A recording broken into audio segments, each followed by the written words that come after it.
ಪಾರಾಯಣ ನಡೆದು ಬರ್ತಾರೆ. ಪಾರಾಯಣ ನಡೆದ್ಬೇಕು ಒಂದ್ಸಲ ಅಲ್ಲಿ ಹಚ್ಚಿದ್ವಿ. ಒಂದ್ಸಲ ಪಾರಾಯಣ ಕೂತವ್ರದ್ದು ಇದು ಮುಗಿಲ್ಲ ನಂದು ಓದೋದು. ಮುಗಿದು ಇವ್ರದ್ದು ಓದೋದು ಶುರು ಆಗ್ತದೆ. ಅವಾಗಿಲ್ಲ ಜಪಾನದಾಗಿ ಅವಾಗಿಲ್ಲ ಜಪಾನದಾಗಿ ಓದುವಾಗ ಮುಂದೆ ಇರಲಿ ಒಂದು 10 ನಿಮಿಷ ಹಂಗಿಟ್ಟು ಆಮೇಲೆ ಜಪ ಮಾಡೋದು ಮಾಡ್ತೀವಿ. 5 ಮಾಲೆ ಜಪ ಮಾಡ್ತೀವಿ. ಪಾರಾಯಣ ಮುಗಿದ್ಮೇಲೆ ನೀವು ಓದ್ತಿದ್ದಿಲ್ಲ ಅವಾಗ ಕರೆಂಟ್ ಮುಗಿತ್ತು ನಿಮ್ದು ಓದೋದಕ್ಕೂ ಬಂದ್ ಮಾಡಿದ್ರು. ಅವಾಗ ಅಲ್ಲಿ ಇಟ್ಬಿಟ್ಟು ಕಡೆಗೆ ಓದ್ತಿರ್ತಿಲ್ಲ ಅವಾಗಿದ್ದು ಮುಂಚೆ ನೀವು ಓದ್ತಿಲ್ಲ ಈಗ ಜಪಾನ್ ಇದು ಆದ ಕೂಡಲೇ ಓದಿದ್ದಿಲ್ಲ ಓದಿ ಕತ್ತಾಗಿಟ್ಬಿಟ್ರೆ ಆಯ್ತು. ಅದು ಅಲ್ಲಿಟ್ಟದ್ದು ಕೇಳಿಸ್ಬೇಕು ಎಲ್ಲರಿಗೂ ತಿಳಿಸ್ಬೇಕು. ಆಮೇಲೆ ನಾವು ಅದನ್ನು ಸಪ್ರೇಟ್ ಮಾಡ್ತೀವಿ. ಅವಾಗ ನಿಮ್ದು ಬಿಟ್ಟು ಕೊಡ್ತಿಲ್ಲ ಈಗ ಜಪಾನದಾಗ ನೋಡಿದ್ರೆ ಜಪಾನ್ ಮುಗಿದು ಮತ್ತೆ ಇವರು ಎಲ್ಲರೂ ಒಟ್ಟು ಕೂತದ್ದು ಬರಬೇಕು. ನೀವು ಜಪ ಶುರು ಮಾಡಿ ಒಳಗೆ ಇಡ್ತೀನಿ ನೀವು ಓದಕತ್ತ ಮತ್ತೆ ಇಲ್ಲಿ ತೊಗೊಂಬಂದಿರ್ತೀವಿ ಜಪ ಮುಗಿಯೋ ಮಟ್ಟ.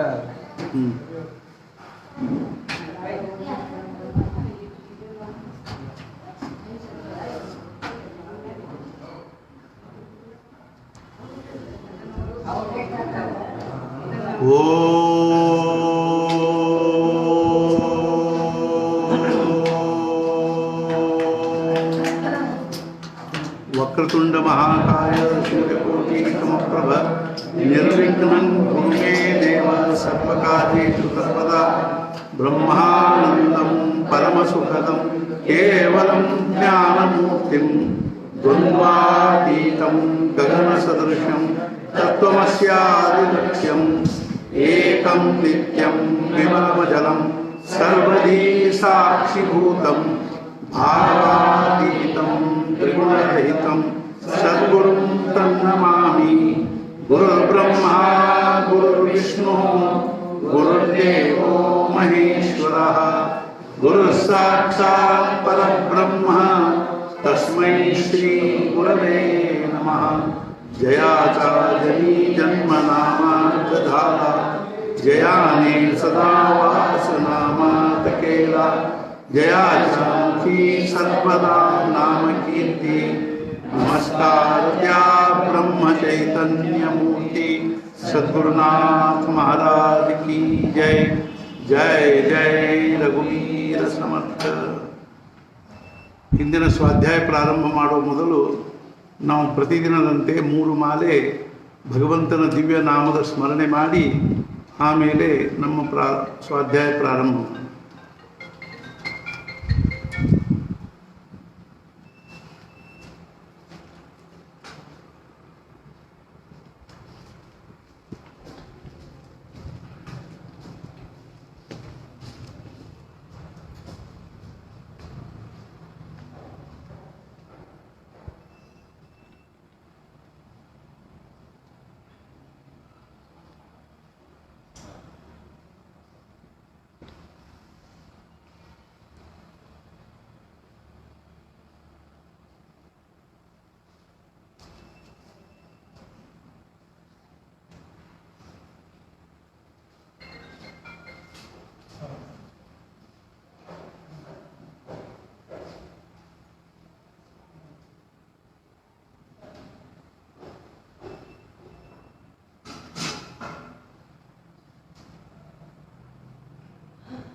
ದೇಹಾಪರಿ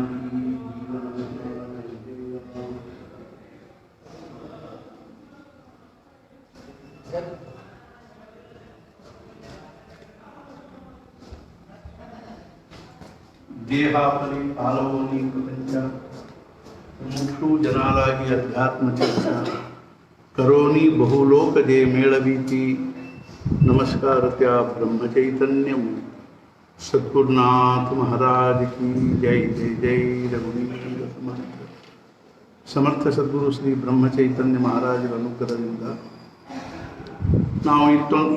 ನಾವು ಇಂದು ಹೊರಗಿನ ಪ್ರಪಂಚದಲ್ಲಿ ಪ್ರಚಂಡವಾಗಿ ವ್ಯಾಪಿಸ್ತಿರ್ತಕ್ಕಂಥ ಈ ಒಂದು ಮಹಾಮಾರಿಯ ಒಂದು ಅತ್ಯಂತ ಬಿಕಟವಾಗಿರ್ತಕ್ಕಂಥ ಪರಿಸ್ಥಿತಿಯಲ್ಲಿ ನಾವು ನಮ್ಮ ಮನೆಗಳಲ್ಲಿ ಇರುವುದು ಅತ್ಯಂತ ಹಿತಕರವಾದದ್ದು ಮತ್ತು ಅನಿವಾರ್ಯವಾಗಿರೋದು, ಆದರೆ ಅಷ್ಟೇ ಹಿತಕರವಾಗಿರ್ತಕ್ಕಂಥದ್ದು. ಪ್ರಪಂಚಕ್ಕೆ ಬೇಕಾಗಿರ್ತಕ್ಕಂಥ ಒಂದು ವಸ್ತುಗಳನ್ನಾಗಲಿ ಅಥವಾ ಇನ್ನೂ ಅನೇಕ ಪ್ರಕಾರದ ಒಂದು ಅನುಕೂಲತೆಗಳನ್ನು ನಾವು ಅನಿವಾರ್ಯವಾಗಿ ಕಡಿಮೆ ಮಾಡಿಕೊಂಡು ಶಕ್ತಿದ್ದಷ್ಟು ಮಟ್ಟಿಗೆ ಹೊರಗೆ ಹೋಗದೇ ಇರೋದೇ ನಮಗೆ ಅತ್ಯಂತ ಹಿತವಾದದ್ದು ಅನ್ನುವಂಥ ಭಾವನೆಯಿಂದ ನಾವು ಅನಿವಾರ್ಯವಾಗಿ ನಮ್ಮ ಮನೆಗಳಲ್ಲಿ ಅಥವಾ ಆಶ್ರಮಗಳಲ್ಲಿ, ಮಠಗಳಲ್ಲಿ, ಮಂದಿರಗಳಲ್ಲಿ ಅಥವಾ ಯಾವುದೇ ಒಂದು ಆವರಣದಲ್ಲಿರ್ತಕ್ಕಂಥವರು ನಮ್ಮ ಒಂದು ಪದ್ಧತಿಗೆ ಅನುಸಾರವಾಗಿ ನಮ್ಮ ಜೀವನದ ಒಂದು ಉದ್ದೇಶಕ್ಕನುಸಾರವಾಗಿ, ಧ್ಯೇಯಕ್ಕನುಸಾರವಾಗಿ ಏನು ಮಾಡಿದರೆ ನಾವು ನಮ್ಮ ಜೀವನದಲ್ಲಿ ಬಹಳ ದೊಡ್ಡದು ಏನಾದರೂ ಒಂದು ಮಾಡಿದ್ವಿ ಅಂತ ಅನಿಸ್ತದನೋ ಅಂಥದ್ದು ಏನಾದರೂ ಮಾಡಿ ನಮ್ಮ ಈ ಸಮಯವನ್ನು ಸಾರ್ಥಕ ಮಾಡಿಕೋಬೇಕು. ಭಾರತೀಯರಾಗಿರ್ತಕ್ಕಂಥ ನಮಗೆ, ಭಾರತೀಯ ಒಂದು ಆಧ್ಯಾತ್ಮಿಕ ಪರಂಪರೆಯಲ್ಲಿ ಬೆಳ್ಕೊಂಡು ಬಂದಿರೋ ನಮಗೆ ಅಂಥ ಒಂದು ಬಹಳ ದೊಡ್ಡದಾಗಿರುವ ಕಾರ್ಯ ಏನು ಅಂದರೆ ಭಗವಂತನ ಪ್ರಾಪ್ತಿಯ ಸಾಧನೆ. ಅದನ್ನೇ ನಾವು ಬಹಳಷ್ಟು ಮಾಡಿ ಪ್ರಯತ್ನ ಮಾಡಬೇಕು ಅನ್ನುವಂಥದ್ದೇ ನಮ್ಮ ಕಳಕಳಿ ಇದೆ. ಅದಕ್ಕಾಗಿಯೇ ನಾವು ಇಲ್ಲಿ ಆಶ್ರಮದಲ್ಲಿ ಅರ್ಥಾತ್ ಸೀಮಾಬದ್ಧರಾಗಿ ಇದ್ದರೂ ಸಹಿತ ಯಾವುದಾದ್ರೂ ಒಂದು ಮೂಲಕವಾಗಿ ಬಹಳಷ್ಟು ಜನರಿಗೆ ಏನಾದರೂ ಒಂದು ಸತ್ಸಂಗದ ವಿಚಾರಗಳು ಮುಟ್ಲಿ ಅನ್ನೋ ಒಂದು ಕಳಕಳಿಯಿಂದ ಈ ಎಲ್ಲ ಮಾಧ್ಯಮಗಳನ್ನು ಆಶ್ರಯಿಸಿ ನಾವು ಇವತ್ತು ಅರ್ಥಾತ್ 4 ಸದ್ವಿಚಾರಗಳನ್ನು ನಾವೆಲ್ಲರೂ ವಿನಿಮಯ ಮಾಡಿಕೋಬೇಕು, ಹಂಚಿಕೋಬೇಕು ಅನ್ನುವಂಥ ಕಳಕಳಿಯಿಂದ ಈ ಉಪಕ್ರಮ ಅನ್ನುವಂಥದ್ದು ನಡೀತಾ ಇದೆ. ಅದೇ ರೀತಿಯಾಗಿ ಪ್ರತಿ ರವಿವಾರ ಮತ್ತು ಗುರುವಾರದಂದು ಸಾಯಂಕಾಲ 7:30ರಿಂದ ಸಾಧಾರಣ 9 ಗಂಟೆಯವರೆಗೆ ಅರ್ಥಾತ್ ಆಧ್ಯಾತ್ಮಿಕ ವಿಷಯವಾಗಿರ್ತಕ್ಕಂತಹ ಶಂಕಾ ಸಂಶಯಗಳ ಬಗ್ಗೆ ಸ್ವಲ್ಪ ಚಿಂತನೆ ಮಾಡಬೇಕು ಅನ್ನುವಂಥ ದೃಷ್ಟಿಯಿಂದ ಶಂಕಾ ಸಮಾಧಾನ ರವಿವಾರ ದಿವಸ ಕರ್ನಾಟಕದವರಿಗೆ, ಕನ್ನಡ ಭಾಷೆಯರಿಗೆ ಹಾಗೂ ಗುರುವಾರ ದಿವಸ ಮರಾಠಿ ಭಾಷೆಯರಿಗೆ ಉಪಯೋಗ ಆಗಲಿ ಎನ್ನುವಂಥ ಕಳಕಳಿಯಿಂದ ಅದನ್ನು ನಾವು ಅರ್ಥಾತ್ ಏನು ಅಂತಂದರೆ ಕಾರ್ಯಕ್ರಮವನ್ನು ಯೋಜನೆ ಮಾಡಿ ನಿರ್ವಹಿಸ್ತಾ ಇದ್ದೀವಿ. ಇದು ಕೇವಲ ಸದ್ಗುರುಗಳ ಒಂದು ಪ್ರೀತ್ಯರ್ಥವಾಗಿದೆ, ಭಗವಂತನ ಪ್ರೀತ್ಯರ್ಥವಾಗಿದೆ.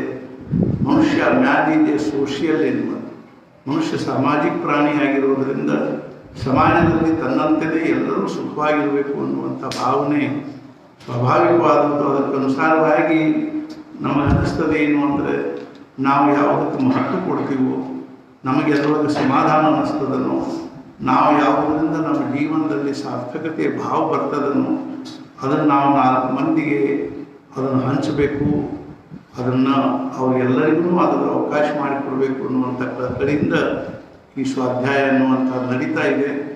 ಆದರೆ ಈಗ ಪ್ರತಿ ದಿವಸ ಇರ್ತಕ್ಕಂಥದ್ದು ಈಗ ವಾರದಲ್ಲಿ 4 ದಿವಸ ಮಾಡ್ತಾ ಇದ್ದೀವಿ. ಉಳಿದು 3 ದಿವಸ ನಾವು ಸ್ವಲ್ಪ ಹತ್ತಾರು ಹೆಚ್ಚಿನ ಸಮಯವನ್ನು ಏಕಾಂತದಲ್ಲಿ ಕಳಿಬೇಕು ಅನ್ನುವಂಥದ್ದು ಒಂದು ಕಳಕಳಿ.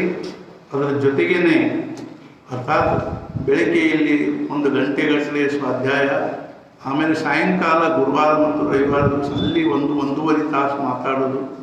ಹೀಗಾಗಿ ಸ್ವಲ್ಪ ಗಂಟ್ಲಕ್ಕೆ ಆಯಾಸ ಆಗ್ತಾ ಇರೋದ್ರಿಂದಾಗಿ ಅದನ್ನು ನಾವು ಮುಂದುವರಿಸಿಕೊಂಡು ಗುರುವಾರ ಮತ್ತು ರವಿವಾರ ದಿವಸ ಈ ಸ್ವಾಧ್ಯಾಯವನ್ನು ಸ್ವಲ್ಪ ಸಂಕೋಚಗೊಳಿಸಬೇಕು ಅನ್ನುವಂಥ ದೃಷ್ಟಿಯಿಂದ ಆ ರೀತಿ ಮಾಡ್ತಾ ಇದ್ದೀವಿ. ಅದರ ಜೊತೆಗೆ ಇನ್ನೂ 1 ದಿವಸ ಏನದನ್ನು 3 ದಿವಸ ಸ್ವಾಧ್ಯಾಯವನ್ನು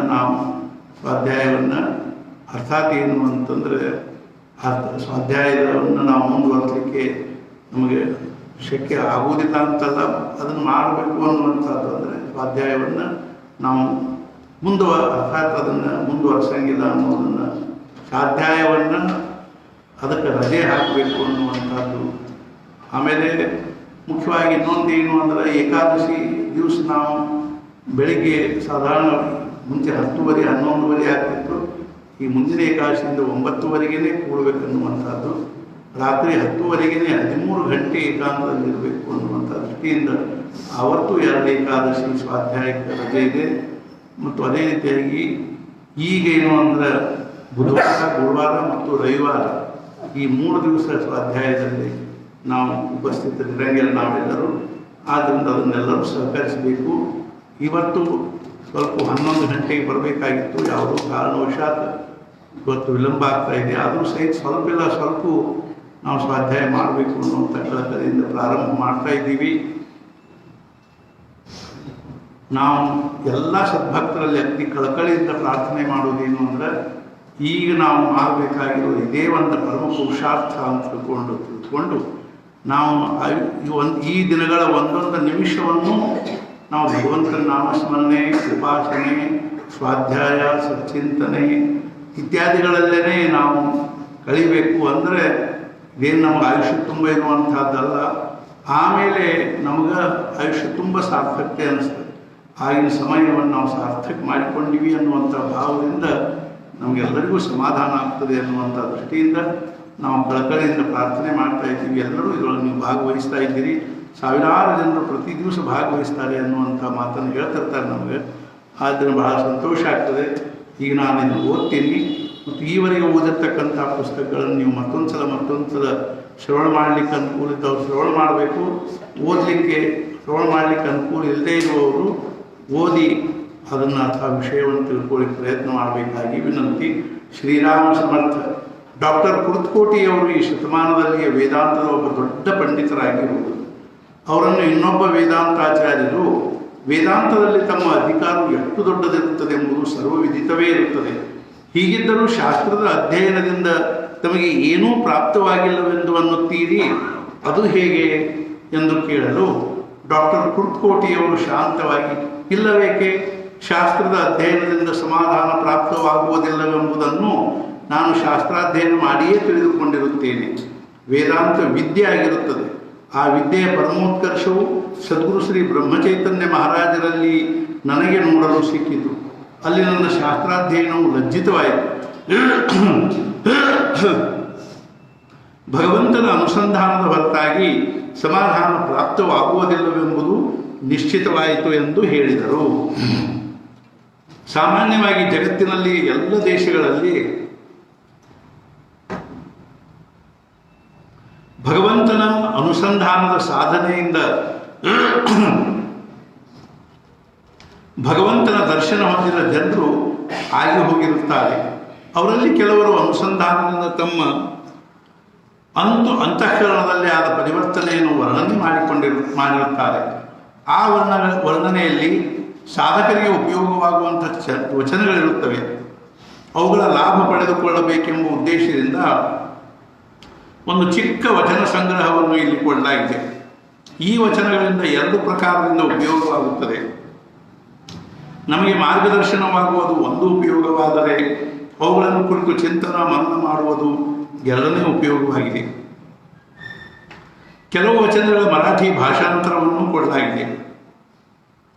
ಅದರಿಂದ ಬೇರೆ ಭಾಷೆಯ ಸಂತರು ಏನು ಹೇಳುತ್ತಾರೆಂಬುದು ತಿಳಿಯುತ್ತದೆ. ಕೆಲವು ದೊಡ್ಡ ಶಾಸ್ತ್ರಜ್ಞರು ಶಾಸ್ತ್ರದ ಸಂಶೋಧನೆಯಲ್ಲಿ ಅನುಸಂಧಾನದ ಪೂರ್ಣಾವಸ್ಥೆಯನ್ನು ಸಾಧಿಸಿದ್ದರು. ಅವುಗಳ ವರ್ಣನೆ ಮಾಡಲಾಗಿದೆ. ಶ್ರವಣ ಭಗವಂತನ ಉಪಾಸನೆ ಮಾಡುವ ಭಕ್ತರಿಗೆ ಇಂಥ ಶಾಸ್ತ್ರಜ್ಞರಿಂದ ಬಹಳಷ್ಟು ಕಲಿತುಕೊಳ್ಳುವುದಿರುತ್ತದೆ. ಮನಸ್ಸಿನ ಪ್ರತಿಕ್ರಿಯೆ ಎಲ್ಲ ಅಂಗಗಳು, ಅಂದರೆ ಇಂದ್ರಿಯ ಸಂವೇದನೆ, ಸ್ಮೃತಿ, ಕಲ್ಪನೆ, ವಿಚಾರ, ಚಿಂತನೆ, ಭಾಷೆ, ಶ್ರದ್ಧೆ, ವಾಸನೆ, ಭಾವನೆ, ಅವಧಾನ, ಸ್ವಪ್ನ, ಗಾಢ ನಿದ್ರೆ ಇವೆಲ್ಲವುಗಳು ಒಂದೇ ವಿಷಯದಿಂದ ತುಂಬಿಕೊಳ್ಳುವುದು ಅನುಸಂಧಾನದ ಸ್ವರೂಪವಾಗಿದೆ. ಭಗವಂತನ ಅನುಸಂಧಾನ ಸಿದ್ಧವಾಗಲು ಸಾಧಕನು ಲಕ್ಷ್ಯದಲ್ಲಿಟ್ಟುಕೊಳ್ಳಬೇಕಾದ ಸೂಚನೆಗಳು. ಭಗವಂತನ ಹೊರತಾಗಿ ಅಥವಾ ಸದ್ಗುರುಗಳ ಹೊರತಾಗಿ ಸಂಪೂರ್ಣ ನಿರ್ದೋಷವಾದ ಬೇರೆ ಸ್ಥಾನವಿಲ್ಲ. ಅವನ ಅನುಸಂಧಾನ ಇಟ್ಟುಕೊಳ್ಳಬೇಕು. ಪ್ರಾರ್ಥನೆಯಿಂದ ಅನುಸಂಧಾನಕ್ಕೆ ಜೀವಂತತನವು ಪ್ರಾಪ್ತವಾಗುತ್ತದೆ. 2, ಭಗವಂತನು ನಿರ್ಗುಣನಿರುವಂತೆ ಅವನು ಸಗುಣನೂ ಆಗಿರುತ್ತಾನೆ. 2ರಲ್ಲಿ ಯಾವುದೇ ವ್ಯತ್ಯಾಸವಿರುವುದಿಲ್ಲ. 3, ನಮಗೆ ಭಗವಂತನ ಅವಶ್ಯಕತೆ ಇರುವಂತೆ ಭಗವಂತನಿಗೂ ನಮ್ಮ ಅವಶ್ಯಕತೆ ಇರುತ್ತದೆ. 4, ನಮಗೆ ಸಗುಣದ ಆಕಲನವು ಸುಲಭವಾಗುತ್ತದೆ. ಭಗವಂತನಿಗೆ ಏನಾದರೂ ಒಂದು ರೂಪ ಕೊಡದು ಹೊರತು ಅವನ ಅನುಸಂಧಾನ ಇಟ್ಟುಕೊಳ್ಳುವುದು ಕಠಿಣವಾಗುತ್ತದೆ. ಭಗವಂತನ ಅನುಸಂಧಾನಕ್ಕಾಗಿ ನಾಮ ಉತ್ತಮ ರೂಪವಾಗಿರುತ್ತದೆ. 5, ನಾಮವೇ ನಮ್ಮ ಜೀವನದ ಸರ್ವಸ್ವವೆಂದು ನಾಮದಲ್ಲಿ ನಮ್ಮ ಪ್ರೇಮವನ್ನು ಕೇಂದ್ರೀಕರಿಸಬೇಕು. 6, ಭಕ್ತಿ ಎಂದರೆ ಭಗವಂತನೊಂದಿಗೆ ಜೋಡಿಸುವ ಜೀವದ ಅಥವಾ ಅಂತಃಕರಣದ ಶಕ್ತಿಯಾಗಿರುತ್ತದೆ. ಅಂತಃಕರಣದಲ್ಲಿ ಇದು ಜನ್ಮಜಾತವಾಗಿರುತ್ತದೆ. ಸದ್ಗುರುಗಳು ಇದರ ಅರಿವನ್ನು ಮಾಡಿಕೊಂಡಿರುತ್ತಾರೆ. ಇದು ಅವರು ಮಾಡುವ ದೊಡ್ಡ ಉಪಕಾರವಾಗಿರುತ್ತದೆ. 7, ಸಂತರು ಮೊದಲು ನಮ್ಮೊಳಗಿನವರೇ ಒಬ್ಬರಾಗಿದ್ದರು, ಆದರೆ ಅವರು ಅನುಸಂಧಾನದ ಮಾರ್ಗದಿಂದ ಮೇಲೆ ಹೋದರು. 8, ಭಗವಂತನ ಪ್ರೇಮದ ಹೊರತು ಎಲ್ಲವೂ ವ್ಯರ್ಥವಾಗಿರುತ್ತದೆ. ಆ ಪ್ರೇಮವು ಒಳಗಿನಿಂದ ಬರುತ್ತದೆ. ಅಂಥ ಪ್ರೇಮ ಬರುವುದಕ್ಕಾಗಿ ನಮ್ಮ ಎಲ್ಲ ಲಕ್ಷ್ಯವು ಕೇವಲ ಭಗವಂತನ ಕಡೆಗೆ ಹೊರಡಬೇಕು. 9, ಅನುಸಂಧಾನದಲ್ಲಿ ಎಲ್ಲ ವಿಚಾರಗಳು ಭಗವಂತನಿಂದ ತುಂಬಿಬಿಡುತ್ತವೆ. 10, ಭಗವಂತನವರೆಗೆ ತಲುಪುವುದಕ್ಕಾಗಿ ನಿರಂತರವಾಗಿ ನಿಷ್ಕಪಟವಾಗಿ ಹಾಗೂ ಉತ್ಕಟವಾಗಿ ಅವನ ಚಿಂತನೆ ಮಾಡುವುದೇ ರಾಜಮಾರ್ಗವಾಗಿರುತ್ತದೆ. 11, ಬಾಯಲ್ಲಿ ನಾಮವನ್ನಿಟ್ಟುಕೊಳ್ಳುವುದರಿಂದ ಭಗವಂತನ ಚಿಂತನೆಯು ಸುಲಭವಾಗುತ್ತದೆ. 12, ಪ್ರಾಪಂಚಿಕ ವಾಸನಾ ತೃಪ್ತಿಯನ್ನು ಪೋಷಿಸುವಂಥ ಸೂಚನೆಯನ್ನು ನಾವು ನಮ್ಮ ಮನಸ್ಸಿಗೆ ಕೊಡಬಾರದು. ಅದರಿಂದ ವಾಸನೆಯ ಕವಚವು ಗಟ್ಟಿಯಾಗುತ್ತದೆ. 13, ಇದಕ್ಕೆ ಪ್ರತಿಯಾಗಿ ಭಗವಂತನ ದರ್ಶನವಾದ ಮೇಲೆ ಯಾವ ಶ್ರೇಷ್ಠ ಆನಂದಾವಸ್ಥೆಯು ಪ್ರಾಪ್ತವಾಗುತ್ತದೆಯೋ ಅದರ ಸೂಚನೆಯನ್ನು ಪುನಃ ಪುನಃ ಕೊಡುತ್ತಿರಬೇಕು. 14, ಭಗವಂತನ ಅನುಸಂಧಾನದ ಅಭ್ಯಾಸವು ಅವನ ಸಹಾಯದಿಂದಲೇ ಸಾಧ್ಯವಾಗುತ್ತದೆ. ಆದ್ದರಿಂದ ಅಡ್ಡಿ ಆತಂಕಗಳ ವಿಷಯದಲ್ಲಿ ಗಾಬರಿಯಾಗಬಾರದು. 15, ಅನುಸಂಧಾನದಿಂದ ನಮ್ಮ ಮನೋರಚನೆಯಲ್ಲಿ ಭಗವಂತನಿಗೆ ಅನುಕೂಲವಾಗುವಂಥ ಪುನರ್ರಚನೆಯಾಗುತ್ತದೆ. ಅದಕ್ಕೆ ವಿರುದ್ಧ ವರ್ತನೆ ಮಾಡಬಾರದು. 16, ಭಗವಂತನಿಗೆ ಸಮರ್ಪಿತವಾದ ಜೀವನವು ಮನೋಮಯವಾಗಿರುತ್ತದೆ. ಅನುಸಂಧಾನದಿಂದ ಮನಸ್ಸಿಗೆ ಸಹಜವಾಗಿ ಭಗವಂತನ ರೂಪ ಪ್ರಾಪ್ತವಾಗುತ್ತದೆ. ಆದ್ದರಿಂದ ಅನುಸಂಧಾನದಲ್ಲಿರುವ ಸಾಧಕನು ಮನಸ್ಸಿನಿಂದ ಒಂದು ಬೇರೆ ಜಗತ್ತಿನಲ್ಲಿಯೇ ವ್ಯವಹರಿಸುತ್ತಾನೆ. 17, ನಮ್ಮ ಅಂತರಂಗವು ಯಾವ ವಿಚಾರಗಳಿಂದ ತುಂಬುತ್ತದೆಯೋ ಅದೇ ಜಾತಿಯ ಜಗತ್ತಿನಲ್ಲಿಯೇ ವಿಚಾರ ಪ್ರವಾಹವು ನಮ್ಮ ಕಡೆಗೆ ತಾನಾಗಿಯೇ ಹರಿದು ಬರುತ್ತದೆ. ಅದರಿಂದ ಸಾಧಕನಿಗೆ ಅನುಕೂಲವಾಗುತ್ತದೆ. ನಮ್ಮ ಪಾಲಿಗೆ ಬಂದ ಕಠಿಣ ಪ್ರಸಂಗಗಳಲ್ಲಿ ಸಾಧಕನು ಭಗವಂತನ ಕೈಯನ್ನು ನೋಡಬೇಕು. ಅಂದರೆ ಅವುಗಳನ್ನು ಅನುಭವಿಸುವಾಗಲೂ ಅನುಸಂಧಾನಕ್ಕೆ ಧಕ್ಕೆ ಉಂಟಾಗುವುದಿಲ್ಲ. 19, ನನಗೆ ಭಗವಂತನು ಬೇಕೆಂಬ ವಾಸನೆ ನಿರ್ಮಾಣವಾಗುವುದರಲ್ಲಿಯೇ ಭಗವಂತನ ನಿಜವಾದ ಸ್ಮರಣೆ ಇರುತ್ತದೆ. ಅಂಥ ವಾಸನೆಯನ್ನು ಪೋಷಿಸಿಕೊಳ್ಳಲು ಅನುಸಂಧಾನದಂಥ ಉಪಾಯವಿಲ್ಲ.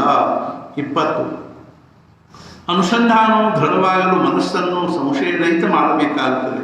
ಶ್ರದ್ಧೆಯಿಂದ ಮನಸ್ಸು ಸಂಶಯರಹಿತವಾಗುತ್ತದೆ. 21, ಶ್ರದ್ಧೆಯ ಅತ್ಯಂತ ಯೋಗ್ಯ ಸ್ಥಾನಗಳು 3. 1, ನಮ್ಮ ಹೃದಯದಲ್ಲಿರುವ ಭಗವಂತ. 2, ನಮ್ಮ ಸದ್ಗುರುಗಳ ಚರಣ. 3, ಸದ್ಗುರುಗಳು ಕೊಟ್ಟ ಭಗವಂತನ ನಾಮ. ಆಗ ಸಾಧನ ಮಾರ್ಗದಲ್ಲಿ ಅಪಾಯವಿಲ್ಲ. 22, ಅನುಸಂಧಾನದಲ್ಲಿ ಸ್ಥಿರವಾದ ಮನುಷ್ಯನ ವಾಣಿಯಲ್ಲಿ ತಪಶ್ಚರ್ಯದ ತೇಜ ನಿರ್ಮಾಣವಾಗುತ್ತದೆ. 23, ಜಾಗೃತ, ಸ್ವಪ್ನ ಹಾಗೂ ಸುಷುಪ್ತಿ ಈ 3 ಅವಸ್ಥೆಗಳಲ್ಲಿ ಅನುಸಂಧಾನ ಸ್ಥಿರವಾಯಿತೆಂದರೆ ಅದು ಪರಿಪಕ್ವವಾಯಿತೆಂದು ಸಂತರು ತಿಳಿಯುತ್ತಾರೆ. 24, ಅನುಸಂಧಾನವು ಪಕ್ವವಾಯಿತೆಂದರೆ ಒಂದು ಪ್ರಕಾರದ ಗುಂಗು ಏರುತ್ತದೆ. ಆಗ ಸಂಪೂರ್ಣ ವಿಶ್ವದ ಕಾರ್ಭಾರದಲ್ಲಿ ಸಾಧಕನಿಗೆ ಪರಮಾನಂದವೇ ತುಂಬಿದ್ದು ಕಂಡುಬರುತ್ತದೆ. ಅವನಿಗೆ ಹೆಜ್ಜೆ ಹೆಜ್ಜೆಗೂ ಸೌಂದರ್ಯದ ಸಾಕ್ಷಾತ್ಕಾರವಾಗುತ್ತದೆ.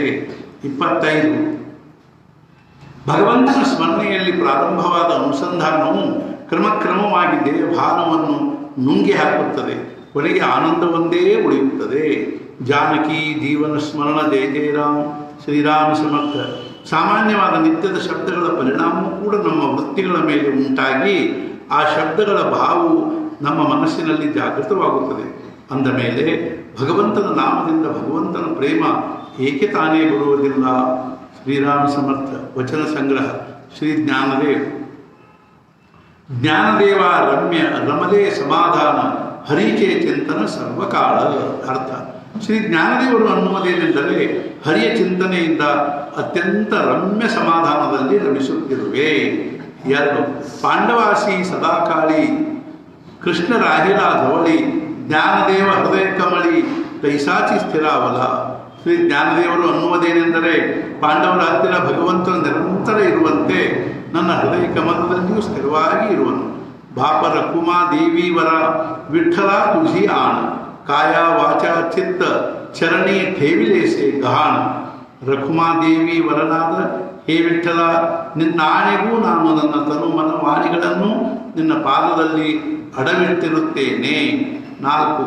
ಜ್ಞಾನದೇವೇ ಜಪಕೇಲ ಮಗ ಸಮಾಧೀಸಿ ಬಯಸಲ ನಾಮಘೇತ ಬೋಧಜಾಲ ದೇವ ಆಲ ಹೃದಯಾಸಿ.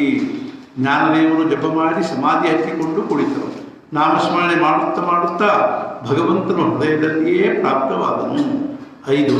ಜ್ಞಾನದೇವೇ ಜಪ ಸಾಧಿಲ ಸರ್ವತ್ರ ಹರಿಚಿತ್ತಿ ಧ್ಯಾಯಿಲ ಜೀವೇಸಿ ಶಿವ ಮೇಳವಿಲ ಆಪೈತ ಕೇಲ ಶ್ರೀಹರಿ.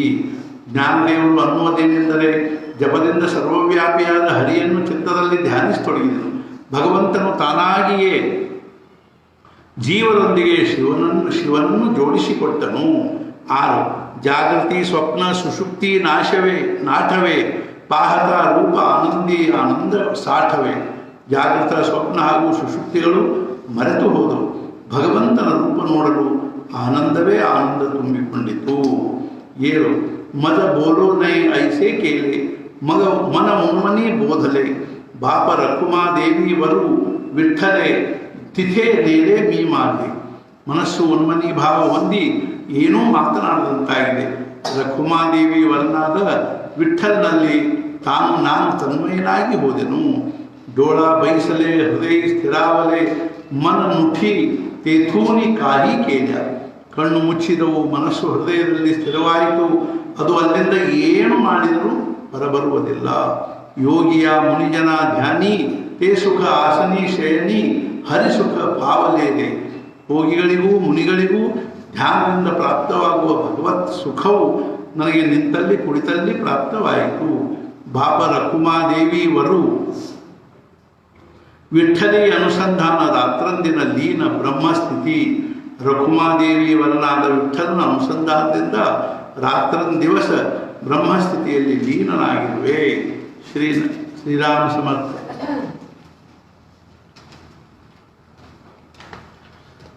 ಶ್ರೀನಾಮದೇವ ವಿಠ್ಠಲ ಧ್ಯಾನಿ ವಿಠ್ಠಲ ಮನಿ ವಿಠ್ಠಲ ಚಿಂತನಿ ರಾತ್ರಂದಿವಸ. ಶ್ರೀನಾಮದೇವರು ಅನ್ನುವುದೇನೆಂದರೆ ವಿಠ್ಠಲನೇ ಧ್ಯಾನದಲ್ಲಿ, ವಿಠ್ಠಲನೇ ಮನಸ್ಸಿನಲ್ಲಿ, ಹಗಲಿರಲು ವಿಠ್ಠಲನೇ ಚಿಂತನೆಯಲ್ಲಿ. ನಾಮಯ ಸ್ವಾಮೀಜಿ ಅನುಪಮ ಆವಡಿ ಚಿತ್ತಿ ದಿಧಲಿ ಪ್ರೇಮರಸಿ ಗುಡಿ. ಶ್ರೀನಾಮದೇವರು ಅನ್ನುವುದೇನೆಂದರೆ ನನಗೆ ಭಗವಂತನಲ್ಲಿ ಅತ್ಯಂತ ಪ್ರೇಮವಿರುತ್ತದೆ. ನಾನು ಈ ಹೃದಯದಲ್ಲಿರುವ ಪ್ರೇಮ ರಸದಲ್ಲಿ ಮುಳುಗು ಹಾಕುತ್ತಿರುವೆ. ವಿಠ್ಠಲಾಸಿ ಪಾಹೆ ವಿಠ್ಠಲಾಸಿ ಧ್ಯಾಯೇ ವಿಠ್ಠಲಾಸಿ ಗಾಯೇ ಸರ್ವಕಾಲ. ವಿಠ್ಠಲನನ್ನೇ ನೋಡಬೇಕು, ವಿಠ್ಠಲನನ್ನೇ ಧ್ಯಾನಿಸಬೇಕು, ವಿಠ್ಠಲನನ್ನೇ ಕುರಿತು ಭಜಿಸಬೇಕು ನಿರಂತರವಾಗಿ. ದೃಷ್ಟೀಚೆ ದೇಖಣೆ ಶ್ರವಣೇಚೆ ಐಕಣೆ ಮನಾಚೆ ಬೈಸಣೆ ಏಕ ಹೋಯ್. ನಾಮಾಮನೆ ತರಿ ವಿಠೋ ಏವೂನಿ ಭೇಟೆ ಕಾಯಾಚ ಪಾಲಟೆ ಕೈವಲ್ಯ ಹೋಯ್. ದೃಷ್ಟಿಯಿಂದ ನೋಡುವುದು, ಕಿವಿಗಳಿಂದ ಕೇಳುವುದು, ಮನಸ್ಸಿಂದ ಸ್ಮರಿಸುವುದು ಒಂದೇ ಆಗಬೇಕು. ಶ್ರೀ ನಾಮದೇವರು ಅನ್ನುವುದೇನೆಂದರೆ ಮೇಲೆ ಹೇಳಿದಂತೆ ಆದರೆ ವಿಠ್ಠಲನು ತಾನಾಗಿಯೇ ಬಂದು ದರ್ಶನ ಕೊಡುವನು. ದೇಹವೇ ಕೈವಲ್ಯವಾಗುವುದು. ಸಹಸ್ರದಳ ಮಧೂನ ಅನುಹಾತ ಧ್ವನಿ ಉಠಿ ನಾಮಾಚೇದಿ ಗಜರೆ ಪಾತಕೆ ದಿಘಾಲಿ ಕಪಾಟಿ. ಸಹಸ್ರದಳ ಪದ್ಮದಿಂದ ಅನಾಥನಾದ ಕೇಳಿ ಬರುತ್ತದೆ. ನಾಮ ಗರ್ಜನೆಯಿಂದ ಪಾತಕಗಳೆಲ್ಲ ನಷ್ಟವಾಗಿ ಹೋದವು. ಐಸಾಹ ಕೃಪಾಳು ಆಸನಿ ಶಯನಿ ನ ವಿಸಂಭಾವ ಮನಿ ಭಾಗ್ಯವಂತಿ. ಭಗವಂತನು ಎಂತಹ ಕೃಪಾಳು ಇರ್ತಾನೆ. ಆದ್ದರಿಂದ ಅವನನ್ನು ಕೂತಾಗ ಮಲೈಕೊಂಡಾಗ ಭಾಗ್ಯವಂತರಾದವರು ಒಂದು ಕ್ಷಣವೂ ಮರೆಯಬಾರದು. ವರಿ ಪ್ರೇಮ ಜೀವನ ದೇಯಿ ದೇವ, ನಿನ್ನ ಸ್ವರೂಪದ ಅನುಸಂಧಾನವೇ ನನಗೆ ಯಾವಾಗಲೂ ಇರಲಿ. ತುझे ಸ್ವರೂಪಿ ಮಾಜೇ ಅಸೋ ಅನುಸಂಧಾನ ಬರೀ ಪ್ರೇಮ ಜೀವನ ದೇಹಿ ದೇವ, ನಿನ್ನ ಸ್ವರೂಪದ ಅನುಸಂಧಾನವೇ ನನಗೆ ಯಾವಾಗಲೂ ಇರಲಿ, ಅಲ್ಲದೆ ನನ್ನನ್ನು ನಿನ್ನ ದಿವ್ಯ ಪ್ರೇಮದಲ್ಲಿಯೇ ಬಾಳುವಂತೆ ಮಾಡು. 8 ನಾಮಮಣೆ ಜಯ ನಾಮಿ ಅನುಸಂಧಾನ ತೋಚಿ ಪರಮಧನ್ಯ ತ್ರಿಭುವನಿ. ಶ್ರೀ ನಾಮದೇವರು ಅನ್ನುವುದೇನೆಂದರೆ, ಯಾರು ನಾಮದ ಅನುಸಂಧಾನದಲ್ಲಿರುವರೋ ಅವರೇ ತ್ರಿಭುವನದಲ್ಲಿ ಪರಮಧನ್ಯರು. 9 ರಿಕಾಮಾಮೀನಸೆ ದಿನನಿಶಿ ನಿಮಿಷ್ಯ ಪದ್ಮನಾಭ ಸಾಕ್ಷ್ಯ ಹೃದಯ ಭೋಗಿ.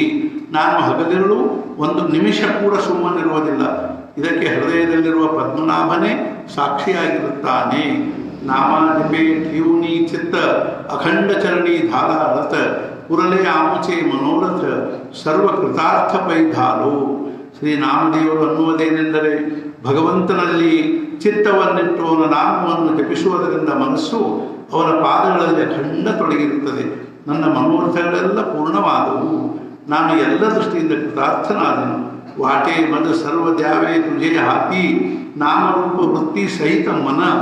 ನನಗೆ ಅನಿಸುವುದೇನೆಂದರೆ, ನಾಮರೂಪ ವೃತ್ತಿ ಸಹಿತ ನನ್ನ ಮನಸ್ಸನ್ನು ನಿನಗೆ ಅರ್ಪಿಸಿ ಬಿಡಬೇಕು. ಉಡಾಲಿ ಪಕ್ಷಿಣಿ ಗೇಲಿ ಅಂತರಾಳಿ ಚಿತ್ತ ಬಾಳಾದವಳಿ ಠೇವುನಿಯ ತೈಸೆ ಮಾಝೆ ಮನ ರಾಹೋತ ರಾಹುಕಾ ಈಶ್ವರಿ ಮಗ ಸುಖೇ ಸಂಸಾರಿ ಅಸೇನಕ. ಪಕ್ಷಿಯು ತನ್ನ ಮನಸ್ಸನ್ನು ತನ್ನ ಮರಿಗಳ ಹತ್ತಿರ ಇಟ್ಟು ಆಕಾಶದಲ್ಲಿ ಹಾರುತ್ತಿರುವಂತೆ ನನ್ನ ಮನಸ್ಸು ಕೂಡ ಭಗವಂತನಲ್ಲಿ ತೊಡಗಿರಬೇಕು. ಹೀಗಿದ್ದರೆ ನಾನು ಸಂಸಾರದಲ್ಲಿದ್ದರೂ ಯಾವುದೇ ಅಭ್ಯಂತರವಿಲ್ಲ. ಅವಘೆ ಆಪಲೆ ಮನದಿಲೆ ಜಿಹಿಯಾತೆ ಅಸೇತ್ಯ ಸಾಂಗತೆ ಮಾಗೆ ಪುಢೆ.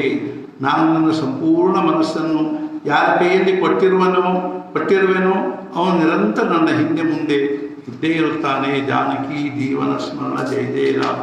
ಜನಾಬಾಯಿ, ಶ್ರೀರಾಮ ಸಮರ್ಥ ಜನಾಬಾಯಿ. 1 ದೇವ ದೇಖಿಲ ನಾಮೇ ಓಳಕುನಿ ಠೇವಿಲ ಲಿಂಗದೇಹ ವಿರವಿಲೆ ಜನಿಮಣೆ ಯಾ ಬಿಟ್ಟಲೆ. ಜನಾಬಾಯಿ ಅನ್ನುವುದೇನೆಂದರೆ, ನಾನು ದೇವರನ್ನು ನೋಡಿದೆ, ನಾಮದಿಂದ ಅವನನ್ನು ಗುರುತಿಸಿದೆ, ಆ ವಿಠಲನಲ್ಲಿ ನಾನು ನನ್ನ ಲಿಂಗದೇಹವನ್ನು ಲಯಗೊಳಿಸಿಬಿಟ್ಟೆ. तुझ्या वाचूनी विठ्ठला कोणी नाही रे मजला, ರಾತ್ರಂದಿವಸ ಮದಪಾಶಿ ದಳು ಕಾಂಡು ಲಾಗಲಾಸಿ. ಹೇ ವಿಠ್ಠಲ, ನಿನ್ನ ಹೊರತು ನನಗೆ ಬೇರೆ ಯಾರೂ ಇಲ್ಲ. ಹೇ ವಿಠ್ಠಲ, ಹಗಲಿರಲು ನೀನು ನಿನಗೆ ನನ್ನ ಹತ್ತಿರ ಕುಳಿತು ಕುಟ್ಟುವುದು ಬೀಸುವುದು ಮಾಡಬೇಕಾಯಿತೆ. ಮೀ ತುझेगा ಲೇಖರು ನಕೋ ಮನಶಿ ಅಭೇರು. ಹೇ ವಿಠ್ಠಲ, ನಾನು ನಿನ್ನ ಮಗುವಾಗಿರುವೆ, ನನ್ನನ್ನು ದೂರ ಮಾಡಬೇಡ. ರಾತ್ರಂದಿವಸ ಭಾವ ವಿಠ್ಠಲಾಚೆ ಪಾಯಿ ಚಿತ್ತ ಠಾಯಿಚೆ ಠಾಯಿ ಮಾವಳಗೆ. ಹಗಲಿರುಳು ನನ್ನ ಮನಸ್ಸು ನಿನ್ನ ಪಾದದಲ್ಲಿಯೇ ತೊಡಗಿರುತ್ತದೆ, ಚಿತ್ತವು ತಾನು ಇರುವಲ್ಲಿಯೇ ಲಯವಾಗಿ ಹೋಗಿರುತ್ತದೆ. ಸಾವಳೀತೆ ಮೂರ್ತಿ ಹೃದಯ ಬಿಂಬಲಿ ದೇಹ ಬುದ್ಧಿ ಮಾಜಿ ಪಾಲಟಲಿ ಸಾಚಿ. ಆ ವಿಠಲನ ಶ್ಯಾಮ ಮೂರ್ತಿಯು ಹೃದಯದಲ್ಲಿ ಪ್ರಕಟವಾಯಿತು. ಆಗ ನನ್ನ ದೇಹ ಬುದ್ಧಿಯು ಸಂಪೂರ್ಣ ನಷ್ಟವಾಗಿ ಹೋಯಿತು. ನಿಜ ಧ್ಯಾಸೆ ಕೈಸ ಅವಘಾಚಿ ಸಾಪಡದ ಈ ವಿಶ್ವರೂಪಿ ದೇಖಿಲ ಬಾಯಿಯಾನು. ಪಾಂಡುರಂಗನ ಧ್ಯಾಸದಿಂದ ಸರ್ವಸ್ವೂ ಪ್ರಾಪ್ತವಾಯಿತು. ಹೇ ಸಖಿಯರೇ, ನಾನು ಅವನನ್ನು ವಿಶ್ವರೂಪದಲ್ಲಿ ನೋಡಿದೆ. ದೇವ ಖಾತೆ ದೇವ ಪಿತೆ ದೇವಾವರಿ ಮೀ ನಿಸ್ತೆ ದೇವ ದೇತೆ ದೇವ ಘೇತೆ ದೇವಾಸವೇ ವ್ಯವಹಾರಿತೆ. ದೇವ ಏತೆ ದೇವ ತೇತೆ ದೇವಾವಿನೇ ನಾಹಿ ರಿತೆ. ಜನಿಮನೆ ವಿಠಾಬಾಯಿ ಭರೂನಿ ಊರದೆ ಅಂತಬಾಯಿ. ಜನಾಬಾಯಿ ಅನ್ನುವುದೇನೆಂದರೆ, ಭಗವಂತನೇ ತಿನ್ನುತ್ತಾನೆ, ಭಗವಂತನೇ ಕುಡಿಯುತ್ತಾನೆ, ನಾನು ಭಗವಂತನ ಮೇಲೆ ಮಲಗುತ್ತೇನೆ, ಭಗವಂತನೇ ಕೂಡುತ್ತಾನೆ, ಅವನೇ ತೆಗೆದುಕೊಳ್ಳುತ್ತಾನೆ, ಅವನೇ ಎಲ್ಲ ವ್ಯವಹಾರವನ್ನು ಮಾಡುತ್ತಾನೆ. ದೇವರು ಅಲ್ಲಿ ದೇವರು ಇಲ್ಲಿ ಇರದಂಥ ಸ್ಥಳವಿಲ್ಲ. ವಿಠಲನೇ ಅಂತರಂಗ ಬಹಿರಂಗದಲ್ಲಿ ತುಂಬಿ ಉಳಿದಿರುತ್ತಾನೆ. ಅನುಹಾತ ಘಂಟಾ ಶ್ರವಣಿ ಐಕುಣಿ ವಿಸ್ಮಿತ ಧಾಲಿ ಜನಿ. ಜನಾಬಾಯಿ ಅನ್ನುವುದೇನೆಂದರೆ, ಅನಾಹತ ಘಂಟಾನಾದ ಕೇಳಿ ವಿಸ್ಮಿತರಾದನು. ಜೀವಭಾವ ಅಮ್ಮಿ ಸಾಂಡು ಹೂವಾಳುನಿ ಮಣೆ ದಾಸಿ ಜನಿ ನಾಮಯಾಸಿ. ಈ ನಾಮದೇವರ ದಾಸಿಯಾದ ಜನಾಬಾಯಿ ಅನ್ನುವುದೇನೆಂದರೆ, ನಾನು ನನ್ನ ಜೀವಭಾವವನ್ನು ನಿವಾರಿಸಿ ಒಗೆದು ಬಿಟ್ಟಿರುವೆನು. ನಾಮಯಾಚೆ ಜನಿಲ ಆನಂದ ಪೈ ಧಾಲ ಹೃದಯ ಬೆಂಬಲ ಪಾಂಡುರಂಗ. ನಾಮದೇವರ ದಾಸಿಯಾದ ಜನಾಬಾಯಿ ಅನ್ನುವುದೇನೆಂದರೆ, ನನ್ನ ಹೃದಯದಲ್ಲಿ ಪಾಂಡುರಂಗ ಪ್ರಕಟವಾದನು, ಅದನ್ನು ನನಗೆ ಆನಂದವೇ ಆಯಿತು. ಜಾನಕಿ ಜೀವನ ಸ್ಮರಣ ಜಯ ಜಯ ರಾಮ್. ಶ್ರೀರಾಮ ಸಮರ್ಥ. ನಿರ್ಗುಣ ಪರಮಾತ್ಮನ ಸ್ವರೂಪ ಹಾಗೂ ಈ ಎಲ್ಲ ಪ್ರಪಂಚ ಇವುಗಳನ್ನು ಜೋಡಿಸುವ ಸರಪಳಿಯು ಓಂಕಾರವಾಗಿರುತ್ತದೆ. ಆದ್ದರಿಂದ ಪರಮಾತ್ಮದಲ್ಲಿ ಯಾವುದೇ ಸಾಧನೆಯಿಂದ ಜಡದ ನಿರಾಕರಣೆ ಮಾಡುತ್ತಾ ಮಾಡುತ್ತಾ ಕೊನೆಗೆ ಓಂಕಾರದವರೆಗೆ ಹೋಗಿ ನಿಲ್ಲಬೇಕಾಗುತ್ತದೆ. ಅಂದರೆ ಪ್ರತಿಯೊಬ್ಬರಿಗೆ ನಾಮದ ಹತ್ತಿರ ಬರಬೇಕಾಗುತ್ತದೆ. ಶ್ರೀ ಮಹಾರಾಜರು ಶ್ರೀರಾಮ ಸಮರ್ಥ ಚೋಖಾ ಮೇಳ ಚೋಖಾ ಮಣೆ ಮಾಧ ಸಂದೇಹ ಪಿಟಲ ದೇವ ಪ್ರಗಟಲ ದೇಹ ಮಾಡಿ. ಚೋಖಾ ಮೇಳ ಅನ್ನುವುದೇನೆಂದರೆ ನನ್ನ ಸಂದೇಹವೆಲ್ಲ ದೂರವಾಯಿತು, ನನ್ನ ಹೃದಯದಲ್ಲಿ ಭಗವಂತನು ಪ್ರಕಟನಾದನು.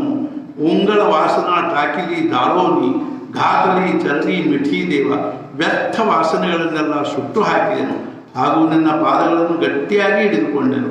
ಸಂಸಾರಾಚೆ ನಾಯಿ ಭಯ ಅಮ್ಹ ಕರೀಲತೋ ಕಾಯ ರಾತ್ರ ದಿವಸ ಪಾಯ ಜಾಲೇ ನಿರ್ಭಯ ಆಠವತ.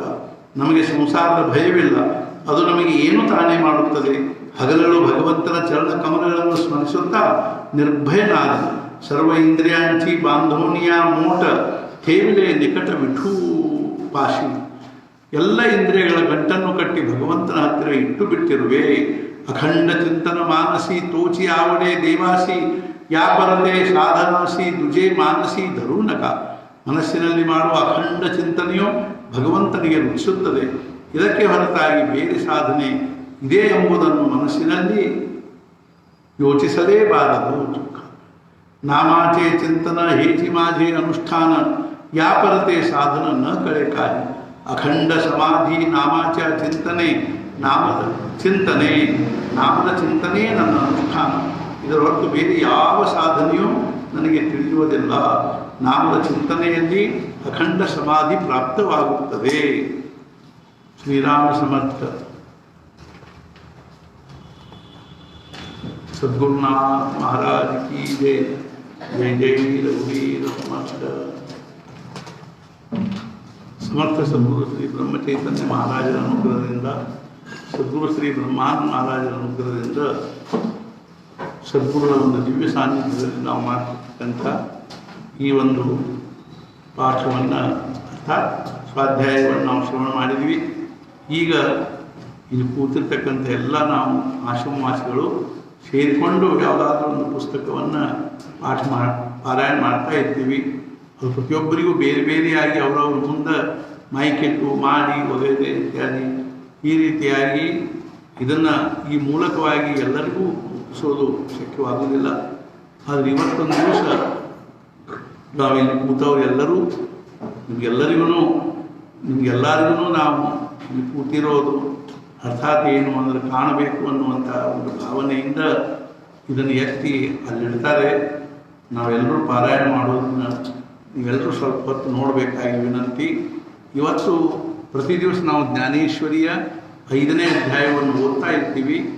ಈಗ ಈ ಮ್ಯಾಗ್ಝಿನ್ನು ಪ್ರತಿ ತಿಂಗಳ ಜ್ಞಾನೇಶ್ವರಿ ಚಿಂತನಧಾರೆ ಮತ್ತು ನಾಮಚೈತನ್ಯ ಅಥವಾ ಇದು ಬ್ರಹ್ಮಚೈತನ್ಯ ಚಿಂತನೆ ಬಂದಾಗ ಅದರಲ್ಲಿಯ ಒಂದು ಪ್ರವಚನಗಳನ್ನು ಓದಿ ಮತ್ತೆ ನಮ್ಮ ನಿತ್ಯದ ಒಂದು ಜ್ಞಾನೇಶ್ವರಿ ಚಿಂತನ ಪ್ರವಚನಗಳಲ್ಲಿ 5ನೇ ಅಧ್ಯಾಯವನ್ನು ಮುಂದುವರಿಸ್ತಾ ಇರ್ತೀವಿ. ಅದಕ್ಕನುಸಾರವಾಗಿ ಇವಾಗ ಈ ತಿಂಗಳ ಜ್ಞಾನೇಶ್ವರಿ ಬಂದಿರೋದರಿಂದ ಅದರಲ್ಲಿ 3 ಪ್ರವಚನಗಳಿವೆ. ಆ 3 ಪ್ರವಚನಗಳನ್ನು ಓದೋದಾದ ಮೇಲೆ ಮತ್ತೆ ನಮ್ಮ ನಿತ್ಯದ ಜ್ಞಾನೇಶ್ವರಿ 5ನೇ ಅಧ್ಯಾಯವನ್ನು ನಾವು ಮುಂದುವರಿಸ್ತೀವಿ ಅಂತ ತಿಳ್ಕೊಂಡು ಹೇಳಿ ಇವತ್ತಿನ ಪ್ರವಚನವನ್ನು ನಾವು ಪ್ರಾರಂಭ ಮಾಡ್ತಾ ಇದ್ದೀವಿ. ಶ್ರೀರಾಮ ಸಮರ್ಥ. ನಾನು ಮುಂಚೆ ಓದ್ತೀನಿ. ಸದ್ಗುರು ಶ್ರೀ ಬ್ರಹ್ಮಚೈತನ್ಯ ಮಹಾರಾಜರ ಅನುಗ್ರಹದಿಂದ, ಸದ್ಗುರು ಶ್ರೀ ಬ್ರಹ್ಮಾನಂದ ಮಹಾರಾಜರ ಅನುಗ್ರಹದಿಂದ ಹಾಗೂ ಶ್ರೀ ಜ್ಞಾನೇಶ್ವರ ಮಹಾರಾಜರ ಅನುಗ್ರಹದಿಂದ ಪರಂಪೂ ಶ್ರೀ ಬೆಲ್ಸರೆ ಬಾಬಾ ಅವರು ಮುಂಬೈಯಲ್ಲಿ ಪರಂಪೂ ಶ್ರೀ ತಾತ್ಯಾ ಸಾಹೇಬರ ಮನೆಯಲ್ಲಿ ಸುಮಾರು 35-40 ವರ್ಷ ಪ್ರತಿ ರವಿವಾರ ಶ್ರೀ ಜ್ಞಾನೇಶ್ವರಿಯನ್ನು ಕುರಿತು 1 ಗಂಟೆ ಪ್ರವಚನ ಮಾಡಿದರು. ಆ ಪ್ರವಚನವನ್ನು ಶ್ರೀ ಪಂಚವಿಶ್ಯ ಮಾಸ್ತರ್ ಎಂಬವರು ಸಂಪೂರ್ಣವಾಗಿ ಬರೆದುಕೊಳ್ಳುತ್ತಿದ್ದರು. ಶ್ರೀ ಮಹಾರಾಜರ ಅನುಗ್ರಹದಿಂದ ಅವೆಲ್ಲವುಗಳನ್ನು ನಮ್ಮ ವಾಂಗ್ಮಯ ಪ್ರತಿಷ್ಠಾನಕ್ಕೆ ಕೊಟ್ಟರು. ಇದಕ್ಕೆ ಮುಖ್ಯ ಕಾರಣವೇನೆಂದರೆ ಇವೆಲ್ಲ ಪ್ರವಚನವು ಆಧ್ಯಾತ್ಮಿಕ ಜಿಜ್ಞಾಸುಗಳಿಗೆ, ಮುಖ್ಯತಃ ನಾಮ ಸಾಧಕರಿಗೆ ಅತ್ಯಂತ ಉಪಯುಕ್ತವಾಗಿರುತ್ತವೆ.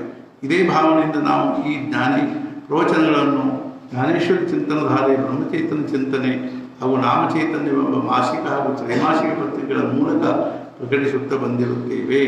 10ನೇ ಅಧ್ಯಾಯದ ಕೆಲವು ಶ್ಲೋಕಗಳಾದ ಮೇಲೆ 12ನೇ ಅಧ್ಯಾಯದವರೆಗಿನ ಪ್ರವಚನಗಳನ್ನು ಪಂಚವಿಶ್ಯ ಮಾಸ್ತರರು ಬರೆದಿರಬಹುದು, ಆದರೆ ಅವು ಸಿಕ್ಕಿರುವುದಿಲ್ಲ.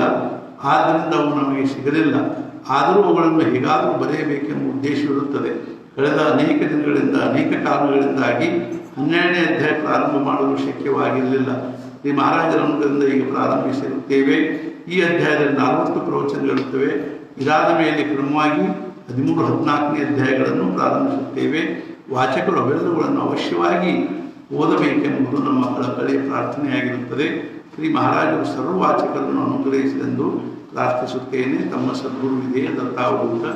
ಈಗ ಮುಂದೆ ಪ್ರವಚನವನ್ನು ನಮ್ಮ ಇಲ್ಲಿ ಕುಳಿತಿರ್ತಕ್ಕಂಥ ಒಂದು ಸಹಾಧ್ಯಾಯಿಗಳು ಅದನ್ನು ಓದ್ತಾರೆ. ಇವತ್ತು ಒಂದು ದಿವಸದ ಮಟ್ಟಿಗೆ ಅದನ್ನು ಎಲ್ಲರಿಗೂ ಕಾಣುವಂತೆ ನಾವು ವ್ಯವಸ್ಥೆ ಮಾಡ್ತಾ ಇದ್ದೀವಿ. ಆಮೇಲೆ ನಾಳಿನಿಂದ ಮತ್ತೆ ನಮ್ಮ ಮಟ್ಟಿಗೆ ನಾವು ಅದನ್ನು ಓದ್ತೀವಿ. ಮುಂಚೆ ಓದ್ತಕ್ಕಂಥ ನಾನು ಓದ್ತಕ್ಕಂಥ ಪುಸ್ತಕದಲ್ಲಿ ವಿಚಾರಗಳನ್ನು ಎಲ್ಲರಿಗೂ ಶ್ರವಣ ಮಾಡಲಿಕ್ಕೆ ಅನುಕೂಲತೆ ಅನ್ನುವಂಥದ್ದನ್ನು ನಾವು ಮಾಡ್ತಾ ಇದ್ದೀವಿ.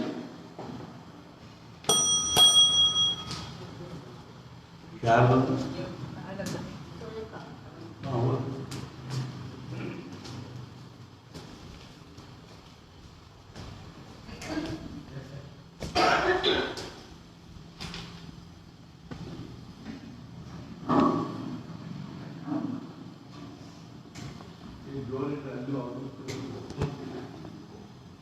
ಶ್ರೀರಾಮ ಸಮರ್ಥ ಸದ್ಗುರು ನಿತ್ಯಮಾನವ ಜ್ಞಾನೇಶ್ವರಿ ಪ್ರವಚನಗಳು ಅಧ್ಯಾಯ 12 ಪ್ರವಚನ 14 15 ನಿತ್ಯ ನಮ್ಮ ವಿಷಯವು ಏನು ಬಂದಿತು? ಅಭಿರುಚಿಯ ವಿಷಯ ಅನ್ನೋದೇನು ಅಂದರೇನು? ಅಭಿರುಚಿಯಾಗಿ ನಮ್ಮ ಮನಸ್ಸು ವಸ್ತುವಿಗೆ, ವ್ಯಕ್ತಿಗೆ ಅಥವಾ ಬೇರೆ ಯಾವುದಾದ್ರೊಂದು ಪ್ರಕಾರಕ್ಕೆ ಅಂಟಿಕೊಂಡಿದ್ದೇವೆ. ಒಂದು ಉದಾಹರಣೆ ಹೇಳುತ್ತೇನೆ. ನಾವು ಬೆಂಗಳೂರಿಗೆ ಹೋಗಿದ್ದೆವು. ತಿರುಗಿ ಬರುವಾಗ ನಮ್ಮ ಟ್ರೈನಿನ ಸಮಯವಾಗಿತ್ತು. ಆಗಾಗಲೇ ಜನರು ಭಜನೆ ಮಾಡಲು ಪ್ರಾರಂಭಿಸಿದರು. ಆ ಭಜನೆಯಲ್ಲಿ ನಮ್ಮ ಜೊತೆಗಿರುವವರೊಬ್ಬರು ಕುಳಿತುಕೊಂಡು ಭಜನೆ ಅನ್ನತೊಡಗಿದರು. ಟಾಟಾ ಸಾಹೇಬರು ಅವರಿಗೆ ಜೋರಾಗಿ ನಿಮಗೆ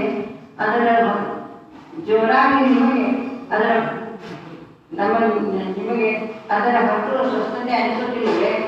ಅದು ಆಗಲೇಬೇಕೆ ಎಂದು ಕೇಳಿದರು. ಅದಕ್ಕೆ ಅವರು ನನಗೆ ಭಜನೆಯಲ್ಲಿ ಅಭಿರುಚಿ ಇರುತ್ತದೆ ಅಂದರು. ಅದಕ್ಕೆ ನಾನು ತಾರತಮ್ಯ ಇರಬೇಕಲ್ವೇ? ಅದರಿಂದ ಅಭಿವೃದ್ಧಿ ಆದ ಮೇಲೆ ಅದಕ್ಕೆ ಸಮಯ ಪ್ರಯತ್ನ ಇರುವುದಿಲ್ಲವೇ? ಪ್ರಸಂಗಕ್ಕೂ ಇರುವುದಿಲ್ಲ. ತಾತ್ಪರ್ಯವೇನೆಂದರೆ ಅಭಿರುಚಿ ಇರುವಲ್ಲಿ ಮನಸ್ಸು ಅಂಟಿಕೊಂಡಿರುತ್ತದೆ. ದೇಹದ ನಿಷ್ಕ್ರಮಣೆಯಾಗುವುದು ಅಭಿರುಚಿಯ ಮರ್ಮವಾಗಿರುತ್ತದೆ. ಅಭಿರುಚಿಯಲ್ಲಿ ಕಾಲದ ಅರಿವು ಇರುವುದಿಲ್ಲ. ಹಾಗೂ ನಮ್ಮ ಅಸ್ತಿತ್ವದ ಅರಿವೇನು ಕಾಲವನ್ನೇ ಅವಲಂಬಿಸುವುದರಿಂದ ಕಾಲ ಮರೆತರೆ ನಮ್ಮನ್ನು ನಾವೇ ಮರೆತಂತಾಗುತ್ತದೆ. ಇದಕ್ಕೆ ಇಂಗ್ಲಿಷ್ನಲ್ಲಿ ಅನ್ನುತ್ತಾರೆ. ಮನುಷ್ಯನು ಮನುಷ್ಯನೆಂದು ಹೇಗೆ ಎನ್ನುತ್ತಾರೆಂದರೆ ಅವನು ಯಾವ ಇರುತ್ತವೆಯೋ ಅಂದರೆ ಮನುಷ್ಯನು ಬದಲಾಗುವುದೆಂದರೆ ಅಭಿರುಚಿ ಬದಲಾಗುವುದು ಪರಮಾರ್ಥದ ಕಾರ್ಯವಾಗಿರುತ್ತದೆ. ಸಾಧನೆ ಅಂದರೇನು? ನಮ್ಮ ಪ್ರಾಪಂಚಿಕ ಯಾವ ಅಭಿರುಚಿಗಳಿರುತ್ತವೆಯೋ ಅವುಗಳನ್ನು ಬಿಟ್ಟು ಭಗವಂತನ ಅಭಿರುಚಿ ಹಚ್ಚಿಕೊಳ್ಳುವುದೇ ಸಾಧನೆಯಾಗಿರುತ್ತದೆ. ಅಭಿರುಚಿಯನ್ನು ಕುರಿತು ಒಂದು ವಿನೋದವಾಯಿತು. ಒಬ್ಬ ಹರಿಕಥೆಕಾರರು ಹರಿಕಥೆ ಮಾಡುತ್ತಿದ್ದರು. ಶ್ರೋತೃಗಳು ಮುಂದೆ ಕುಳಿತಿದ್ದರು. ನಾರಾಯಣ ಭಾಸ್ಕರ ಖರೆ ಎಂಬುವರಿದ್ದರು. ಅವರ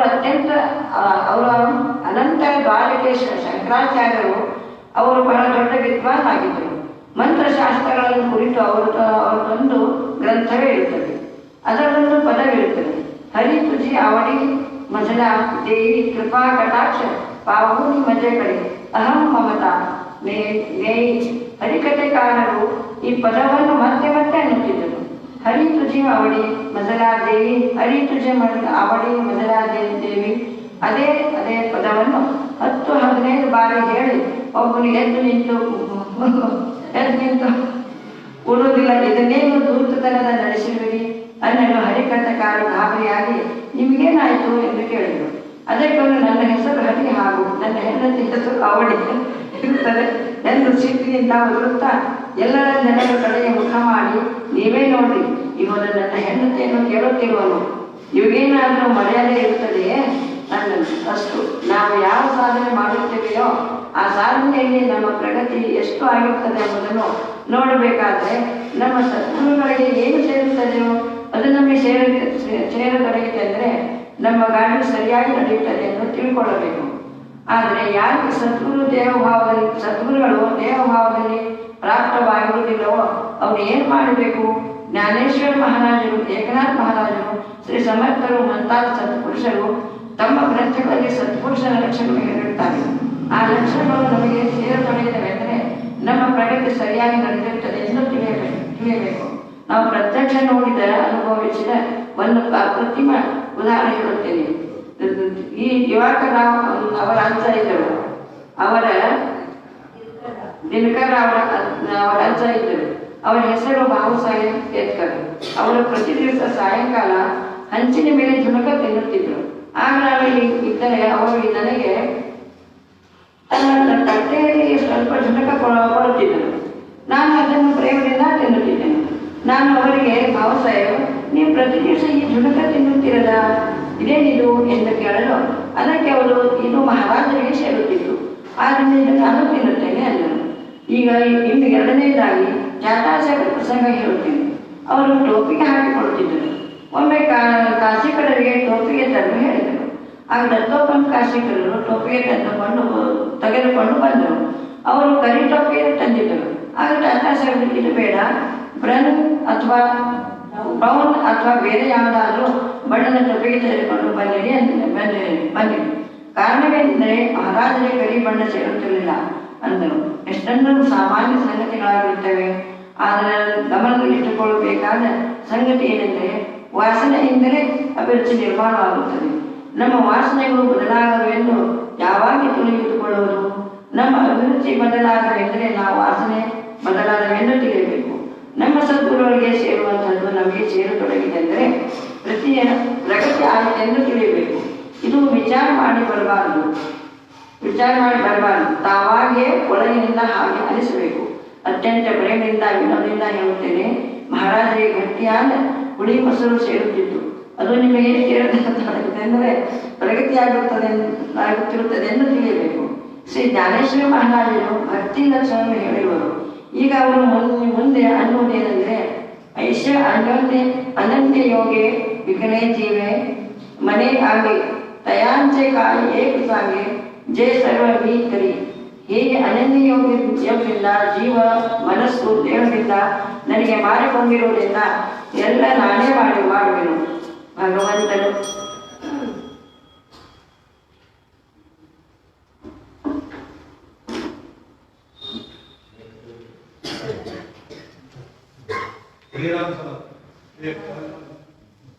ಭಗವಂತನು ನಾನು ಅಳಿದ ಪ್ರಪಾದನೆಗೆ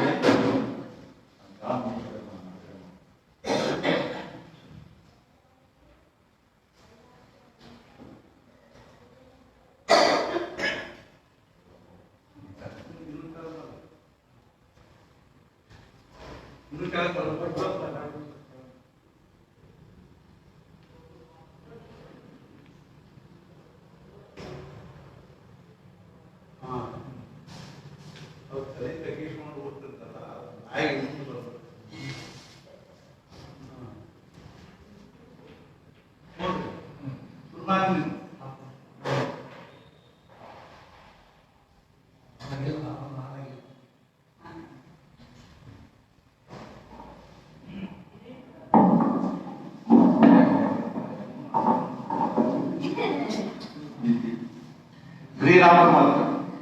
ಭಗವಂತನು ನಾನು ಅವರ ಕೆಲಸ ಮಾಡುವುದಿಲ್ಲವೇ ಅನ್ನುತ್ತಾನೆ. ತಾತ್ಪರ್ಯವೇನೆಂದರೆ, ನಮ್ಮ ಜೀವನದಲ್ಲಿ ಯಾವ ಘಟನೆಗಳು ಸಂಭವಿಸುತ್ತವೆಯೋ ಅವು ಸಂಭವಿಸತಕ್ಕವುಗಳ ಎಂಬ ಸಿದ್ಧಾಂತಗಳನ್ನು ನಮ್ಮ ಮನಸ್ಸಿನಲ್ಲಿ ಅತ್ಯಂತ ದೃಢವಾಗಿ ಇಟ್ಟುಕೊಳ್ಳಬೇಕು. ನಾವು ಭಗವಂತನ ಮಾರ್ಗದಲ್ಲಿ ಹೊರಟವೆಂದರೆ ಜೀವನದಲ್ಲಿ ಘಟನೆಗಳು ನಮ್ಮ ಮನಸ್ಸಿನಂತೆ ಆಗುತ್ತವೆಂದು ತಿಳಿಯಬೇಡಿ. ಇಲ್ಲದಿದ್ದರೆ ಜಗತ್ತಿನಲ್ಲಿ ಸುಖ ದುಃಖಗಳು ಮಿಶ್ರಣವಿರುತ್ತಲೇ ಇರಲಿಲ್ಲ. ಸತ್ಪುರುಷರೇ ಆದರೂ ಅವರು ಮನುಷ್ಯರಾಗಿಯೇ ಈ ಭೂಮಿ ಮೇಲೆ ಬಂದಿರುವರಲ್ಲವೇ? ಅಂದ ಮೇಲೆ ಮನುಷ್ಯ ಜೀವನದ ಯಾವ ನಿಯಮಗಳಿರುತ್ತವೆಯೋ ಅವು ಅವರಿಗೂ ಅನ್ವಯಿಸುತ್ತವೆ. ಬಡಸಿ ಬಾಪು ಅವರ ಒಬ್ಬ ಹಿರಿಯ ಮಗ ತೀರಿಕೊಂಡನು. ಅಂದ ಮೇಲೆ ಅವರು ಏನು ಮಾಡಬೇಕು? ಈ ಸತ್ಪುರುಷರು ಮಾತನಾಡಿದರೂ ಭಗವದ್ಗೀತೆಯಂತೆ ಮಾತನಾಡ್ತಾರೆ. ನಾನು ನನ್ನ ಕಿವಿಯಿಂದಲೇ ಕೇಳುತ್ತೇನೆ, ಯಾರ ಬಾಯಿಂದ ಕೇಳಿದ್ದಲ್ಲ. ಅವನಿಗೆ ಅವರು ದಾದಾ ಅನ್ನುತ್ತಿದ್ದರು. ನಾನು ಅವರಿಗೆ ದಾದಾ ತೀರಿಕೊಂಡಾಗ ನಿಮಗೆ ಏನು ಅನಿಸಿತು ಎಂದು ಕೇಳಲು ಅದಕ್ಕೆ ಅವರು ಏನೂ ಇಲ್ಲ, ಪಾಂಡುರಂಗನ ಇಷ್ಟೇ, ಅವನ ಸಹವಾಸ ಉತ್ತಮವಾಗಿತ್ತು ಅಂದರು. ಅವನು ತಂದೆಯ ಆಜ್ಞೆಯಲ್ಲಿ ಇರಿಸಿದ್ದನು. ತಂದೆಯ ವೃತ್ತಿಯನ್ನು ಮುಂದೆ ನಡೆಸಿಕೊಂಡು ತಂದೆಯ ವೃತ್ತವನ್ನು ಮುಂದೆ ನಡೆಸಿಕೊಂಡು ಹೋಗುವನಾಗಿದ್ದನು. ನಾನು ನಿಮಗೆ ಹೇಳುವುದೇನೆಂದರೆ, ಜಗತ್ತಿನಲ್ಲಿ ಒಂದು ಕುಟುಂಬದಲ್ಲಿ ಒಂದೇ ಉಪಾಸನೆ ನಡೆಯುವುದು ಅತ್ಯಂತ ಕಠಿಣವಾಗಿರುತ್ತದೆ. ಕನಿಷ್ಠ ಪಕ್ಷ ಭಾರತದಲ್ಲಿಯಾದರೂ ಅತ್ಯಂತ ಕಠಿಣವಾಗಿರುತ್ತದೆ. ವಿದ್ವಾಂಸರ ಪರಂಪರೆ, ಕಲಾವಂತರ ಪರಂಪರೆ, ಸತ್ಪುರುಷರ ಪರಂಪರೆ, ರಾಜಕೀಯ ಮುಂದಾಳುಗಳ ಪರಂಪರೆ ಅತ್ಯಂತ ದುರ್ಬಲವಾಗಿರುತ್ತದೆ. ಅಜ್ಜ, ಅಪ್ಪ, ಮಗ, ಮೊಮ್ಮಗ ಹೀಗೆ ನಡೆದುಕೊಂಡು ಹೋಗುವುದು ಎಷ್ಟೊಂದು ಕಠಿಣವಾಗಿರುತ್ತದೆ. ನಾವು ಮೊನ್ನೆ ಹೆಬ್ಬಳ್ಳಿಗೆ ಹೋದಾಗ ಧಾರವಾಡಕ್ಕೆ ಕರೆದುಕೊಂಡು ಹೋಗಿದ್ದರು. ಅಲ್ಲಿ ಬಾಲಚಂದ್ರ ಶಾಸ್ತ್ರಿಗಳೆಂದು ಇರುತ್ತಾರೆ. ಅವರಿಗೆ ಮಹೋಪಾಧ್ಯಾಯ ಎಂಬ ಬಿರುದು ಇರುತ್ತದೆ. ಅತ್ಯಂತ ವಿದ್ವಾಂಸರು ಇರ್ತಾರೆ. ಅವರಿಗೆ 72 ವಯಸ್ಸಾಗಿರುತ್ತದೆ. ಅವರ ಪ್ರಕೃತಿ ಎಷ್ಟೊಂದು ಸರಿ ಇರಲಿಲ್ಲವೆಂದು ಅವರು ಬಂದಿರಲಿಲ್ಲ. ನನ್ನನ್ನೇ ಕರೆಸಿದರು. ನನಗೆ ಅವರ ಬಗ್ಗೆ ಅತ್ಯಂತ ಗೌರವವಿರುತ್ತದೆ. ಅವರ ಅಜ್ಜ ಕೃಷ್ಣ ಶಾಸ್ತ್ರಿಗಳೆಂದು ಇರುತ್ತಿದ್ದರು. ಅವರಿಗೆ ಧರಭಂಜನ ರಾಜರು ವೇದಾಂತ ಶಿರೋಮಣಿ ಎಂಬ ಪದವಿ ಕೊಟ್ಟಿದ್ದರು. ಅವರಿಗೆ ಒಮ್ಮೆ ಶ್ರೀ ಮಹಾರಾಜರಿಗೆ ಅಂದದ್ದೇನೆಂದರೆ, ಮಹಾರಾಜ್, ವೇದಾಂತವನ್ನು ಕುರಿತು ಒಂದೇ ಒಂದು ಗ್ರಂಥವನ್ನು ನಾನು ಓದಿರುವುದಿಲ್ಲ. ಅವರ ಚಿರಂಜೀವರು ನಾಗೇಶ್ ಶಾಸ್ತ್ರಿಗಳು ಎಂಬವರಿದ್ದರು. ಅವರು ಕೇಡಗಾಮಕ್ಕೆ ಹೋಗುತ್ತಿದ್ದರು. ಅವರು ಬಹಳ ದೊಡ್ಡ ವಿದ್ವಾಂಸರಾಗಿದ್ದರು. ಶಂಕರಾಚಾರ್ಯರು ಅವರನ್ನು ವಿಚಾರ ವಿನಿಮಯ ಮಾಡಲು ಕರೆಸುತ್ತಿದ್ದರು. ಇದರಿಂದ ನೀವೇ ಕಲ್ಪನೆ ಮಾಡಿರಿ. ನಾನು ಅವರಿಗೆ ಸಹಜವಾಗಿ ಅಂದದ್ದೇನೆಂದರೆ, ನಮ್ಮ ಮನೆತನದಲ್ಲಿ ಪಾಂಡಿತ್ಯವು 3 ತಲೆಮಾರುಗಳಿಂದ ನಡೆದುಕೊಂಡು ಬಂದಿರುತ್ತದೆ. ಬಹಳ ಉತ್ತಮವಾಗಿರುತ್ತದೆ. ಆಗ ಅವರು ಕೂಡಲೇ ಇದು ಭಗವಂತನ ಇಚ್ಛೆಯಾಗುತ್ತದೆ, ಅವನು ಕೃಪೆಯಾಗಿರುತ್ತದೆ. ಮುಂದಿನವರನ್ನು ಹೇಗೆ ಹೇಳಲಿಕ್ಕಾಗ್ತದೆ? ಭಾರತದಲ್ಲಿ 2 ಉದಾಹರಣೆಗಳನ್ನು ಸಹಜವಾಗಿ ನನ್ನ ಕಣ್ಣು ಮುಂದೆ ಬರುತ್ತವೆ.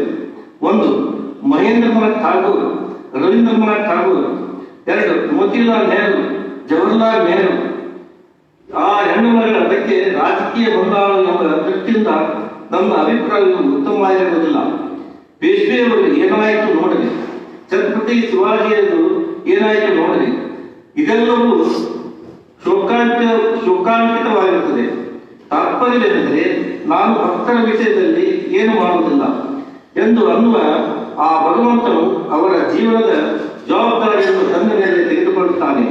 ಉದಾಹರಣೆಗೆ, ಒಬ್ಬಳು ಹುಡುಗಿ ಇರುತ್ತಾಳೆ. ಅವಳು ಮದುವೆಯಾಗಿರುತ್ತದೆ. ಹುಡುಗಿಯು ಅತ್ಯಂತ ಉಪವಾಸಗಳಾಗಿರುತ್ತಾಳೆ. ಅವಳಿಗೆ ಚಿಕ್ಕ ವಯಸ್ಸಿನಲ್ಲಿಯೇ ವೈಧವ್ಯ ಬಂದಿರುತ್ತದೆ. ಆಗ ಗುಜರಾತಿ ಸಂತರಿಸರಲ್ಲ, ನರಸಿಂಹ ಮೆಹ್ತಾ ಅವರ ಮಗನು ತೀರಿಕೊಂಡರು. ಮನೆಯಲ್ಲಿ ವಿಧವಾ ಜೊತೆ ಇದ್ದಳು. ಹೆಂಡತಿ ಮೊದಲೇ ತೀರಿಕೊಂಡಿದ್ದಳು ಹಾಗೂ ಅಳಿಯ ತೀರಿಕೊಂಡು ವಿಧವಾ ಮಗಳು ಮನೆಯಲ್ಲೇ ಇದ್ದಳು. ಅವರ ಮನೆಗೆ ಒಬ್ಬ ಸತ್ಪುರುಷರು ಬಂದು ಅವರಿಗೆ, ನಿಮ್ಮ ಮೇಲೆ ಎಂತಹ ಪ್ರಸಂಗ ಬಂದಿರುತ್ತದೆಯಲ್ಲ ಅಂದರು. ಆಗ ನರಸಿಂಹ ಮೆಹ್ತಾ ಅವರು, ನೀವು ತ್ರಿಮೂರ್ತಿಗಳು ಇರುತ್ತೇವೆ, ನಾವು ತ್ರಿಮೂರ್ತಿಗಳು ಇರುತ್ತೇವೆ ಹಾಗೂ ಜೀವನವು ಆನಂದದಲ್ಲಿ ನಡೆದಿರುತ್ತದೆ. ನಾನು ವಿಧುರ, ಮಗಳು ವಿಧವೆ. ನಾನು ವಿಧುರ, ಮಗಳು ವಿಧವೆ, ಸೊಸೆ ವಿಧವೆ. ನಾವು ಮೂವರು ಭಗವಂತನ ಉಪಾಸನೆಯಲ್ಲಿ ತನ್ಮಯರಾಗಿರುತ್ತೇವೆ ಅಂದರು. ಅಂದ ಮೇಲೆ ಜೀವನದಲ್ಲಿ ಯಾವ ಪ್ರಸಂಗ ಬರುತ್ತದೆಯೋ ಅವುಗಳನ್ನು ನಿವಾರಿಸಲು ಬರುವುದಿಲ್ಲ. ಆಗುವುದೆಲ್ಲವೂ ಆಗತಕ್ಕದ್ದೇ. ಆದರೆ ಅದರಲ್ಲಿಯೇ ಯಾವ ತೊಂದರೆಗಳು ಮುಂದೆ ಆಗುವಂತವುಗಳು ಇರ್ತವೆಯೋ ಅವು ಕೂಡ ಆಗುವಂತವುಗಳೇ. ತಾತ್ಪರ್ಯವೇನೆಂದರೆ, ಗಂಡನು ತೀರಿಕೊಂಡನೆಂದರೆ ಅವನ ಡೆಪಾಸಿಟ್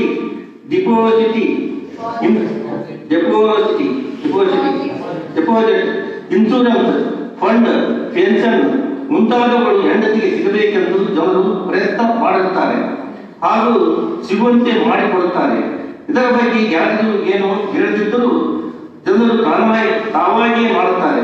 ತಾತ್ಪರ್ಯವೇನೆಂದರೆ, ಅದರಲ್ಲಿ ಜನರ ಯಾವ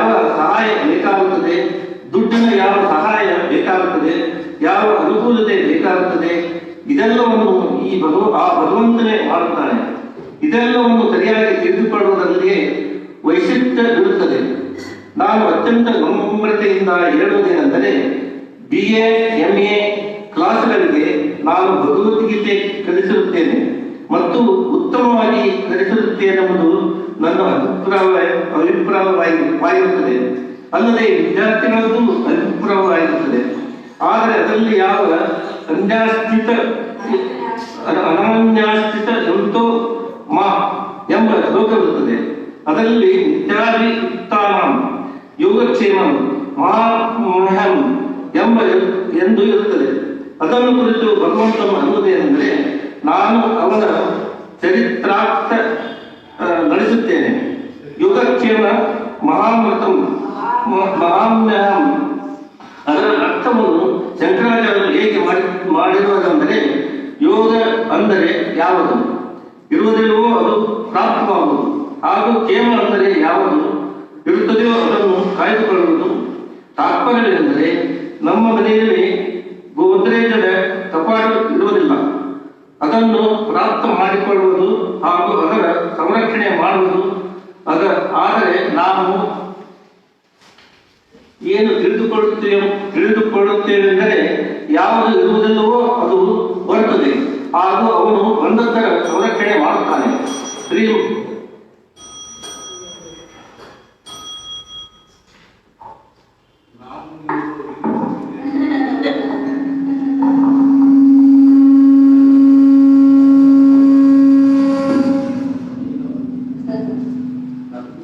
ಶ್ರೀರಾಮ ಸಮರ್ಥ. ಶ್ರೀ ಮಹಾರಾಜರು ಅಂದದ್ದೇನೆಂದರೆ, ಇದರ ಅರ್ಥವು ಹೀಗೆ ಅಲ್ಲ, ಹೇಗೆ ನಡೆದಿರುತ್ತದೆಯೋ ಅದು ಹಾಗೆ ನಡೆಯುತ್ತದೆ. ಆದರೆ ಮೊದಲು ಯಾವುದನ್ನು ನಾನು ಮಾಡುತ್ತೇನೆಂದು ಅನ್ನುತ್ತಿದ್ದೇನೋ ಅದರ ಬದಲೇ ಅವನು ಮಾಡುತ್ತಾನೆಂದು ಅನ್ನುತ್ತಾನೆ. ಇದೇ ನಿಜವಾದ ಅರ್ಥವಾಗಿರುತ್ತದೆ. ನಾನು ಅದನ್ನು ಮಾಡುತ್ತೇನೆ, ಇದನ್ನು ಮಾಡುತ್ತೇನೆ ಎಂಬ ನನ್ನ ಕರ್ತೃತ್ವ ಭಾವವು ಇರುವುದಿಲ್ಲ. ಅವನ ಇಚ್ಛೆಯಿಂದ, ಅವನ ಕೃಪೆಯಿಂದ ಇದು ನಡೆದಿರುತ್ತದೆ ಎಂದು ಅವನು ಅನ್ನುತ್ತಾನೆ ಎಂಬುದು ನೀವು ಗಮನದಲ್ಲಿಟ್ಟುಕೊಳ್ಳಿರಿ. ನಾನು ಇದನ್ನು ಪುನಃ ಪುನಃ ಏಕೆ ಹೇಳುತ್ತೇನೆಂದರೆ, ಹೀಗೆ ಹೇಳದಿದ್ದರೆ ನಾವು ಎಷ್ಟೊಂದು ಉಪಾಸನೆ ಮಾಡುತ್ತೇವೆ, ನಾಮಸ್ಮರಣೆ ಮಾಡುತ್ತೇವೆ, ಉತ್ಸವಕ್ಕೆ ಹೋಗುತ್ತೇವೆ, ಅದನ್ನು ಮಾಡುತ್ತೇವೆ, ಇದನ್ನು ಮಾಡುತ್ತೇವೆ. ಹೀಗಿರುವಾಗಲೂ ಇಂಥ ಪ್ರಸಂಗ ಹೀಗೇಕೆ? ಇದರೊಂದಿಗೆ ಇರುವುದು ಯಾವುದೇ ಸಂಬಂಧವಿರುವುದಿಲ್ಲ. ಈ ಡಿಪಾರ್ಟ್ಮೆಂಟ್ ಬೇರೆ, ಆ ಡಿಪಾರ್ಟ್ಮೆಂಟ್ ಬೇರೆ ಎಂಬುದು ನೀವು ಸರಿಯಾಗಿ ತಿಳಿದುಕೊಳ್ಳಿರಿ. ನಾನು ಅವರನ್ನು ಏನು ಮಾಡುವುದಿಲ್ಲ ಎಂದು ಅನ್ನುವಾಗಲೂ ಪ್ರತಿಕೂಲ ಪ್ರಸಂಗಗಳು ಬಂದೇ ಬರುತ್ತವೆ. ಆದರೆ ಅದರಲ್ಲಿಯೂ ಅವನ ಸಹಾಯದ ಕೈ ಇದ್ದೇ ಇರುತ್ತದೆ. ಮಡ್ಜಿ ಬಾಬು ಅವರ ಮಗನ ಬಗ್ಗೆ ಏನು ಅಂದರು? ಸಹವಾಸವು ಉತ್ತಮವಾಗಿತ್ತು ಅಂದರು. ಎಂಥ ಭಾಷೆ ಇರುತ್ತದೆ ನೋಡ್ರಿ. ತಾತ್ಪರ್ಯವೇನೆಂದರೆ, ನಾವೆಲ್ಲರೂ ಪ್ರವಾಸಿಗರಾಗುತ್ತೇವೆ. ಪ್ರವಾಸದಲ್ಲಿ ಯಾರ ಸ್ಟೇಷನ್ ಬರುತ್ತದೆಯೋ ಅವರು ಇಳಿದು ಹೋಗುತ್ತಾರೆ. ಆಗ ನಾವು ಅವರ ಸಹವಾಸ ಉತ್ತಮವಾಗಿತ್ತು ಎಂದು ಅನ್ನುತ್ತೇವೆ. ಅದರಂತೆ ಬಡ್ಜಿ ಬಾಪು ಅವರು ಅವನ ಸಹವಾಸವು ಉತ್ತಮವಾಗಿತ್ತು ಅಂದರು. ಅದರಂತೆ ಬಡ್ಜಿ ಬಾಪು ಭಗವಂತನು ಯಾರದನ್ನು ಮಾಡುತ್ತಾನೆ? ಈ ಮಹಾರಾಜರ ಒಂದು ವಾಕ್ಯವನ್ನು ಗಮನದಲ್ಲಿಟ್ಟುಕೊಳ್ಳಿರಿ. ಅವರು ಅಂದದ್ದೇನೆಂದರೆ, ನೀವು ನಿಮ್ಮ ಪ್ರಪಂಚದ ಚಿಂತೆ ಬಿಟ್ಟರೆ ಆ ಚಿಂತೆ ನನಗೆ ಹತ್ತುತ್ತದೆ. ಅವರ ಅಭಿಪ್ರಾಯ ಏನಿರುತ್ತದೆ? ಹಿಂದಿನದೆಲ್ಲವನ್ನು ಮರೆಯಬೇಕು, ಮುಂದೆ ಏನು ಆಗುತ್ತದೆ ಎಂಬ ವಿಚಾರ ಮಾಡಬಾರದು. ಹಾಗೂ ಇಂದು ಭಗವಂತನ ಸ್ಮರಣೆಯಲ್ಲಿ ಇರಬೇಕು. ಮನುಷ್ಯನು ಹಿಂದಿನದನ್ನು ಮರೆಯಬಹುದು, ಆದರೆ ಮುಂದಿನ ವಿಚಾರ ಮಾಡದೇ ಇರುವುದು, ಚಿಂತೆ ಅನ್ನಿಸದೇ ಇರುವುದು ಇದು ಮಹಾತ್ಮರದೇ ಲಕ್ಷಣವಾಗಿರುತ್ತದೆ. ಆದ್ದರಿಂದ ಐಶ್ವರ್ಯನೇ ಯೋಗಿ. ಯೋಗ ಅಂದರೆ ಸಂಯೋಗ, ಒತ್ತಟ್ಟಿಗೆ ಇರುವುದು. ಎಜ್ ಧಾತು ಇರುತ್ತದೆ. ಎಜ್ ಅಂದರೆ ಜಂಕ್ಷನ್. ಜಂಕ್ಷನ್ ಶಬ್ದ ಇರುತ್ತದೆ ಅಲ್ಲ, ಅದು ಲ್ಯಾಟಿನ್ದಲ್ಲಿ ಜಂಟ, ಅದು ಎಜ್ದಿಂದಲೇ ಆಗಿರುತ್ತದೆ. ಎಜ್ ಅಂದರೆ ಯೋಜಿಸುವುದು. ಯೂಜ್ ಅಂದರೆ ಯೋಜಿಸುವುದು, ಹೊಂದಿಸುವುದು, ಜೋಡಿಸುವುದು. ಅನನ್ಯ ಯೋಗಿ ಅಂದರೆ ನನ್ನ ಮಾಲಕರು ಅಥವಾ ಯಜಮಾನರು ಬೇರೆ ಯಾರೂ ಇರುವುದಿಲ್ಲ. ಇದು ಪತಿವ್ರತೆಯಂತೆ ಆಗಿರುತ್ತದೆ. ಪತಿವ್ರತೆ ತೈಸ ಪ್ರಸಾರ ಪ್ರಮಾಣ, ಅಮಹಾನಾರಾಯಣ ತೈಸ ಪರಿ. ಇಬ್ಬರು ಗಂಡ ಹೆಂಡತಿಯರಿರುತ್ತಾರೆ, ಅವರಿಗೆ ಮಕ್ಕಳ ಮರುಗಳು ಇರುವುದಿಲ್ಲ. ಇಬ್ಬರು ಕಲಿತವರಿರುತ್ತಾರೆ, ಶ್ರೀಮಂತ ಮಂದಿರದವರಿರುತ್ತಾರೆ. ನಾನು ನಿಮಗೆ ಮಾನಸಶಾಸ್ತ್ರದ ಒಂದು ಸಿದ್ಧಾಂತ ಹೇಳಿರುತ್ತೇನೆ. ಪ್ರಿಯಕರ ಹಾಗೂ ಪ್ರಿಯಸಿ, ಪ್ರಿಯತಮ ಹಾಗೂ ಪ್ರಿಯತಮೆ ಮದುವೆ ಆಗಿರುವುದಿಲ್ಲ. ಇಬ್ಬರಲ್ಲೂ ಅನ್ಯೋನ್ಯ ಪ್ರೇಮವಿರುತ್ತೆ ಅಂತ ತಿಳಿಯಿರಿ. ಆದರೆ ಅವರ ಮದುವೆಯಾಯಿತು. ಅವರಿಬ್ಬರು ಪತಿ ಪತ್ನಿ ಆದರೆಂದರೆ ಅವರಲ್ಲಿ ಜಗಳವಾಡದೇ ಇರಲಾರದು. ಮದುವೆಯಾಗುವ ಮೊದಲು ಎಂದೂ ಜಗಳವಾಡದೇ ಇದ್ದವರು ಮದುವೆಯಾದ ಮೇಲೆ ಜಗಳಾಡುತ್ತಾರೆ. ಹೆಣ್ಣು ಮಕ್ಕಳಿಗೆ ಅನಿಸುತ್ತಿರಬಹುದು ಎಂದರೆ ಇವನು ನನ್ನನ್ನು ಬಿಟ್ಟು ಎಲ್ಲಿಗೆ ಹೋಗುತ್ತಾನೆ, ಆದ್ದರಿಂದ ಅವಳು ಜಗಳಾಡುತ್ತಿರುತ್ತಾಳೆ. ಅಥವಾ ಗಂಡನಿಗೆ ಅನಿಸುತ್ತಿರಬಹುದೇನೆಂದರೆ ಈಗ ಇವಳು ಮಾಡೋದಾದರೆ ಏನು ಮಾಡುತ್ತಾಳೆ, ಮದುವೆ ಆದಮೇಲೆ ಜಗಳವಾಡದೇ ಇದ್ದವರೆಂದರೆ ರಾಮ ಸೀತಾ ಇಬ್ಬರೇ ಇರಬಹುದು, ಯಾರಿಗೆ ಗೊತ್ತು. ಹರಿಯುವವರಿಗೆ ಜಗ್ಗುತ್ತಿರಲಿಕ್ಕಿಲ್ಲ, ಆದರೆ ಜಗಳು ಹಾಗೇ ಆಗುತ್ತಿರುತ್ತದೆ. ಪ್ರಿಯಕರ ಹಾಗೂ ಪ್ರೇಯಸರಲ್ಲಿ ಜಗಳವಿರುವುದಿಲ್ಲವೆಂದು ಅನ್ನುತ್ತಾರೆ. ನಮಗೆ ಅದರ ಅನುಭವ ಇರುವುದಿಲ್ಲ. ಅಂದ ಮೇಲೆ ಏನು ಹೇಳುವುದು? ಅನನ್ಯ ಅಂದರೆ ಅವನ ಹೊರತು ಬೇರೆ ಯಾರೂ ಇರುವುದಿಲ್ಲ. ಈ ಆ ಗಂಡ ಹೆಂಡತಿಯರು ಶ್ರೀ ಮಹಾರಾಜರ ಕಡೆಗೆ ಬರುತ್ತಿದ್ದರು.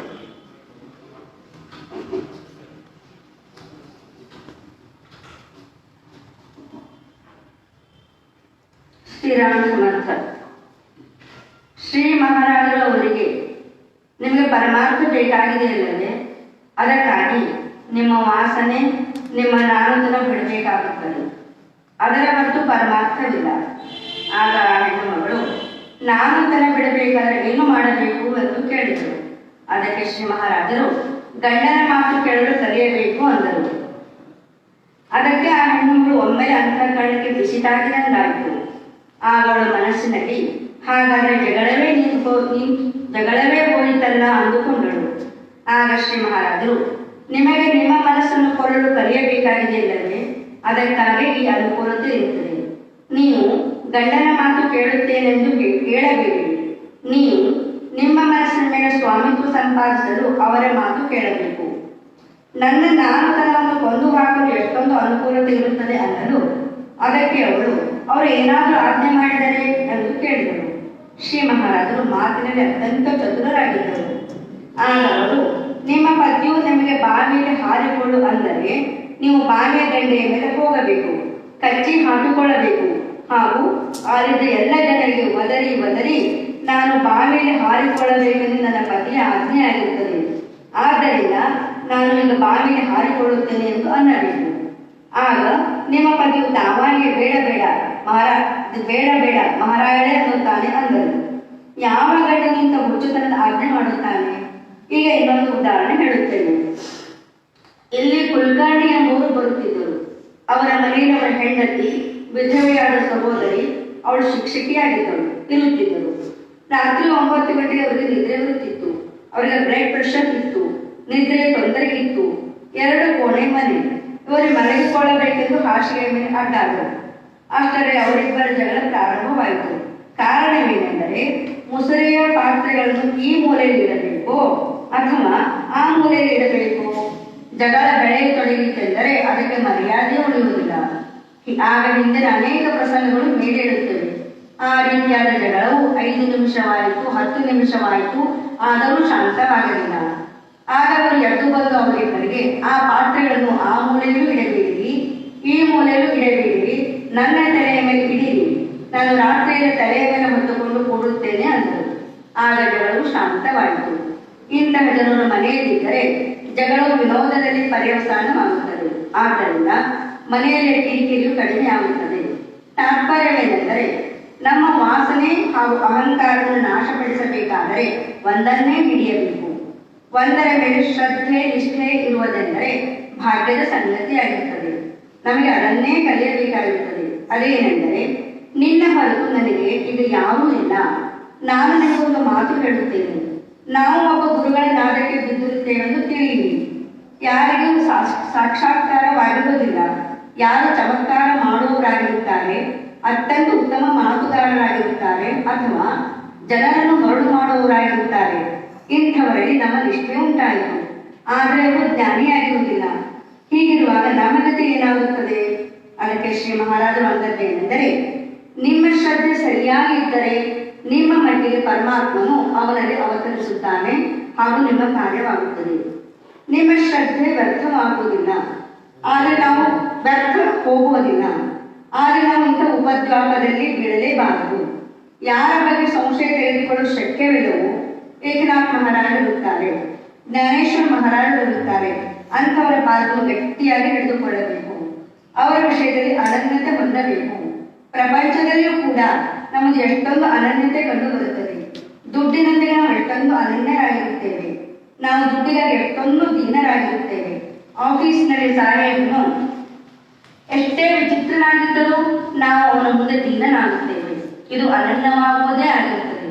ಶ್ರೀ ಮಹಾರಾಜರು ಅನ್ನುತ್ತಿದ್ದುದೇನೆಂದರೆ ಅನನ್ಯತೆ ಇರಬೇಕು. ಆದರೆ ಅನನ್ಯತೆ ಯಾವಾಗ ಬರುತ್ತದೆ? ಇವರಿಂದ ನನ್ನ ಜನ್ಮದ ಕಲ್ಯಾಣವಾಗುತ್ತದೆ ಎಂಬ ಭಾವನೆ ಉಂಟಾದರೆ ಅನನ್ಯತೆ ಬರುತ್ತದೆ. ನಾನು ಅವರ ಮಾತನ್ನು ಕೇಳಲೇಬೇಕು. ಪರಮಾರ್ಥದಲ್ಲಿ ಕೇಳುವ ಬುದ್ಧಿ ಇರಲೇಬೇಕಾಗುತ್ತದೆ. ಉತ್ತಮ ಮನುಷ್ಯನ ಮಾತು ಕೇಳಬೇಕು. ನಮ್ಮ ಬುದ್ಧಿಯು ನಮಗೆ ಮೋಸ ಮಾಡುತ್ತದೆ. ಉತ್ತಮ ಮನುಷ್ಯನೆಂದರೆ ಅವನು ನಿಸ್ವಾರ್ಥಿಯಾಗಿರಬೇಕು. ನಮ್ಮ ಬಗ್ಗೆ ಅವನಿಗೆ ಹಿತದ ಭಾವನೆ ಇರಬೇಕು ಹಾಗೂ ಅವನ ಅನುಭವಿಯಾಗಿರಬೇಕು. ನಾವು ಆಪ್ತವಾಕ್ಯವನ್ನು ಅವನ ಮಾತು ಕೇಳಬೇಕು. ಅದರಿಂದ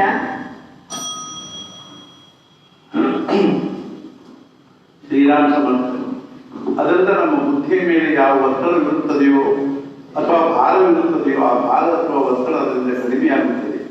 ಆದರೆ ಶ್ರೀ ಜ್ಞಾನೇಶ್ವರ ಮಹಾರಾಜರು ಇಷ್ಟೇ ಹೇಳಿ ಮುಗಿಸಲಿಲ್ಲ. ಅವರು ಮುಂದೆ ಅನ್ನುವುದೇನೆಂದರೆ ವಿಕಲೆ ಜೀವೇ ಮನೆ ಆಂಗೆ. ಭಕ್ತನು ತನ್ನನ್ನು ತಾನು ಭಗವಂತನಿಗೆ ಮಾರಿಕೊಳ್ಳುತ್ತಾನೆ. ಮಾರಿಕೊಳ್ಳುವುದರಲ್ಲಿ ಏನು ಇರುತ್ತದೆ? ಹಿಂದಿನ ಕಾಲದಲ್ಲಿ ಗುಲಾಮರನ್ನು ಮಾರುತ್ತಿದ್ದರು. ಮಾರುವುದರಲ್ಲಿರುವ ಮರ್ಮವೇನು? ನಾನು ಯಾವ ವಸ್ತುವನ್ನು ಮಾರುತ್ತೇನೋ ಆ ವಸ್ತುವಿನ ಮೇಲೆ ಇರುವ ನನ್ನ ಸ್ವಾಮಿತ್ವವನ್ನು ಬಿಡುವುದಾಗಿರುತ್ತದೆ.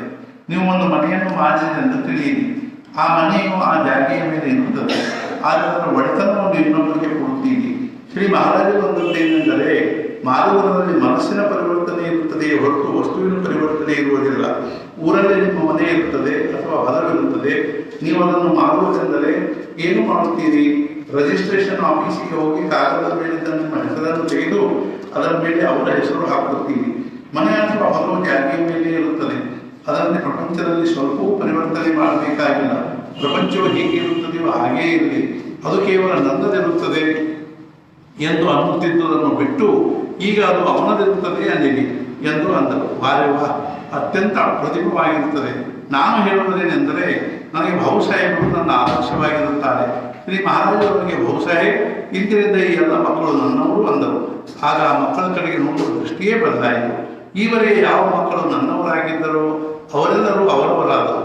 ನಾನು ಅವರಿಗೆ ಬಹುಸಾಹೇಬ್ ನೀವು ಇದನ್ನು ಹೇಗೆ ಸಾಧಿಸಿದಿರಿ ಎಂದು ಕೇಳುವುದಕ್ಕೆ ಅವರು ಇಷ್ಟು ದೊಡ್ಡ ಮನುಷ್ಯನು ಇವರೆಲ್ಲರೂ ನನ್ನವರಿರುತ್ತಾರೆ ಎಂದು ಹೇಳುತ್ತಾರೆಂದ ಮೇಲೆ ನನಗೆ ಅವರನ್ನು ಕೊಡಲು ಏನು ಅಭ್ಯಂತರವಿರುತ್ತದೆ ಅಂದರು. ಆದರೆ ನಮಗೆ ಶ್ರೀ ಮಹಾರಾಜರು 10 ಬಾರಿ ಹೇಳಿದರೂ ನಮ್ಮಿಂದ ಆಗುವುದಿಲ್ಲ, ಹೌದಲ್ಲವೇ? ಇದೆಲ್ಲವೂ ಮಾನವಶಾಸ್ತ್ರೀಯವಾಗಿರುತ್ತದೆ. ಮಾನಿನ ಮೇಲೆ ಒಡೆತನ ಹೋಯಿತು, ಒಡೆತನ ಹೋದ ಮೇಲೆ ಮಮತ್ವ ಹೋಯಿತು. ಮಮತ್ವವು ಯಾವುದರಲ್ಲಿ ಇರುತ್ತದೆ? ಅಂಟಿಕೊಳ್ಳುವುದರಲ್ಲಿ ಇರುತ್ತದೆ. ಅಂದರೆ ಮನಸ್ಸಿನಿಂದ ಅಂಟಿಕೊಳ್ಳುವುದು ಹೋಯಿತು. ಅವರದೇ ಒಂದು ಸಂಗತಿ ಹೇಳುತ್ತೇನೆ. ಈ ಸಂಗತಿ ಹೇಳುವ ಉದ್ದೇಶವೇನೆಂದರೆ ನಾವು ಇದನ್ನು ಕಲಿಯಬೇಕಾಗಿರುತ್ತದೆ. ಇದು ಕೇವಲ ಮನೋರಂಜನೆ ಅಲ್ಲ. ಅವರ ಹೆಂಡತಿಗೆ ಕಾಯಿಲೆಯಾಗಿತ್ತು. ಆಗ ಅವರು ತೇಕುತ್ತಿದ್ದರು. ಎಷ್ಟು ಜೋರಾಗಿ ತೇಕುತ್ತಿದ್ದರೆಂದರೆ 15-20 ಹೆಜ್ಜೆಯ ಮೇಲೆ ಅವರು ತೇಕುವುದು ಕೇಳಿಸುತ್ತಿತ್ತು. ಹಾಗೆ ಗೋಂದಾವಲಿ ಎಂದರೆ ಕುಗ್ರಾಮ. ಅಲ್ಲಿ ವೈದ್ಯರಿಲ್ಲ, ಡಾಕ್ಟರ್ ಇಲ್ಲ, ಔಷಧೋಪಚಾರ ಇಲ್ಲ, ನೀರು ಕೂಡ ಸರಿಯಾಗಿ ಸಿಗುತ್ತಿರಲಿಲ್ಲ. ಆಗ ಬಹುಸಾಹೇಬರ ಚಿಕ್ಕ ಮಗಳು ಶ್ರೀ ಮಹಾರಾಜನ ಕರೆದುಕೊಂಡು ಬಂದರು. ಶ್ರೀ ಮಹಾರಾಜರು ಬಂದರು. ಬಹುಸಾಹೇಬರ ಹೆಂಡತಿಯ ಹತ್ತಿರ ಕುಳಿತುಕೊಂಡರು. ಆಗ ಬಹುಸಾಹೇಬರಿಗೆ ಬಹುಸಾಹೇಬ್ ಸ್ವಲ್ಪ ಕಠಿಣವೆನಿಸುತ್ತದೆ. ನಾನು ಏನು ಮಾಡಲಿ ಅಂದರು. ನೀವೇ ಕಲ್ಪನೆ ಮಾಡಿರಿ, 55-56 ವರ್ಷ ವಯಸ್ಸು, ನಿವೃತ್ತರಾಗಿ ವರ್ಷೋಪತ್ತು ಆಗಿತ್ತು. ಈಗ ಇಂಥ ಪ್ರಸಂಗ, ಜೊತೆಗೆ ಎಲ್ಲ ಮಕ್ಕಳು ಮರಿಗಳು. ಆಗ ಬಹುಸಾಹೇಬರು ಅಂದದ್ದೇನೆಂದರೆ ಯಾವುದರಲ್ಲಿ ಅವಳ ಕಲ್ಯಾಣವಿರುತ್ತದೆಯೋ ಅದನ್ನೇ ಮಾಡಿರಿ. ಅಂದರೆ ಕರೆದುಕೊಂಡು ಹೋಗಬೇಕಿದ್ದರೆ ಕರೆದುಕೊಂಡು ಹೋಗಿರಿ, ಇಡಬೇಕಿದ್ದರೆ ಇಡಿರಿ ಅಂದರು. ಮುಂದೆ ಅವರು 30 ವರ್ಷ ಬದುಕಿದ್ದರು. ಅದು ಹೋಗಲಿ ಬಿಡಿರಿ. ಆದರೆ ಬಹುಸಾಹೇಬರ ಮಾತು ಹೇಗಿರುತ್ತದೆ ನೋಡಿರಿ. ಇದು ನಮ್ಮ ಮನಸ್ಸಿನಲ್ಲಿ ಬರಬೇಕು. ಈಗ ಅವರು ಇಲ್ಲದಿದ್ದರೆ ಏನು ಮಾಡುವಿರಿ? ನೀವು ಮಾಡಿದ್ದೇ ನನ್ನ ಕಲ್ಯಾಣಕ್ಕಾಗಿರುತ್ತದೆ, ಅದರಲ್ಲಿ ನನಗೆ ಸಮಾಧಾನ ಪಡೆದಿ ಅಂದರು. ನಮ್ಮದು ಹೀಗಿರುತ್ತದೆಂದರೆ ನಮಗೆ ನಮಗೆ ಇಂಥ ಪ್ರಸಂಗ ಬರುವುದೇ ಬೇಡವೆನಿಸುತ್ತದೆ. ದುಡ್ಡಿನದಾಗಲಿ ಅಥವಾ ಜನರ ಮರಣದ್ದಾಗಲಿ. ಮುಂಬೈಯಲ್ಲಿ ಮನೆ ಮಾನ ಇಲ್ಲದಿದ್ದರೆ ಹೇಗೆ ನಡೆಯುತ್ತದೆ? ಜಾಗ ಇಲ್ಲದಿರುವುದರಿಂದ ಎಷ್ಟೋ ಜನರ ಮದುವೆ ನಿಂತಿರುತ್ತವೆ. ಇಂಥ ಪರಿಸ್ಥಿತಿಯಲ್ಲಿ ನಿಮಗೆ ಯೋಗ್ಯವೆನಿಸಿದ್ದನ್ನು ನೀವು ಮಾಡಿರಿ. ಅದು ನನ್ನ ಮನಸ್ಸಿನ ವಿರುದ್ಧವಾದರೂ ಅಡ್ಡಿಯಿಲ್ಲ. ಆದರೆ ನನ್ನ ಮನಸ್ಸಿನ ಸಮಾಧಾನ ಉಳಿಸಿರಿ ಅನ್ನುವುದೆಂದರೆ ಇದು ನಿಜವಾಗಿಯೂ ಅನನ್ಯ ಯೋಗವಾಗಿರುತ್ತದೆ. ನಾನು ನನ್ನ ಪ್ರಪಂಚವನ್ನು ನಿಮಗೆ ಮಾರಿಬಿಟ್ಟಿರುತ್ತೇನೆ, ಈಗ ಅದು ನನ್ನದಲ್ಲ. ಜೀವೇ ಮನೆ ಆಂಗೆ, ನನ್ನ ಜೀವ, ಮನಸ್ಸು ಹಾಗೂ ಶರೀರ. ಜೀವ ಹೋದ ಮೇಲೆ ಮನಸ್ಸು ಹಾಗೂ ಶರೀರ ಹೋಗಿಯೇ ಹೋಗುತ್ತವೆ ಅಲ್ಲವೇ? ಶರೀರದ ಬಗ್ಗೆ ಉದಾಹರಣೆ ಹೇಳುತ್ತೇನೆ.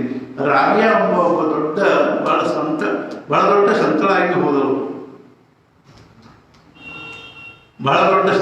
ಹೋದರು. ಮುಸಲ್ಮಾನ ಸಂತರು.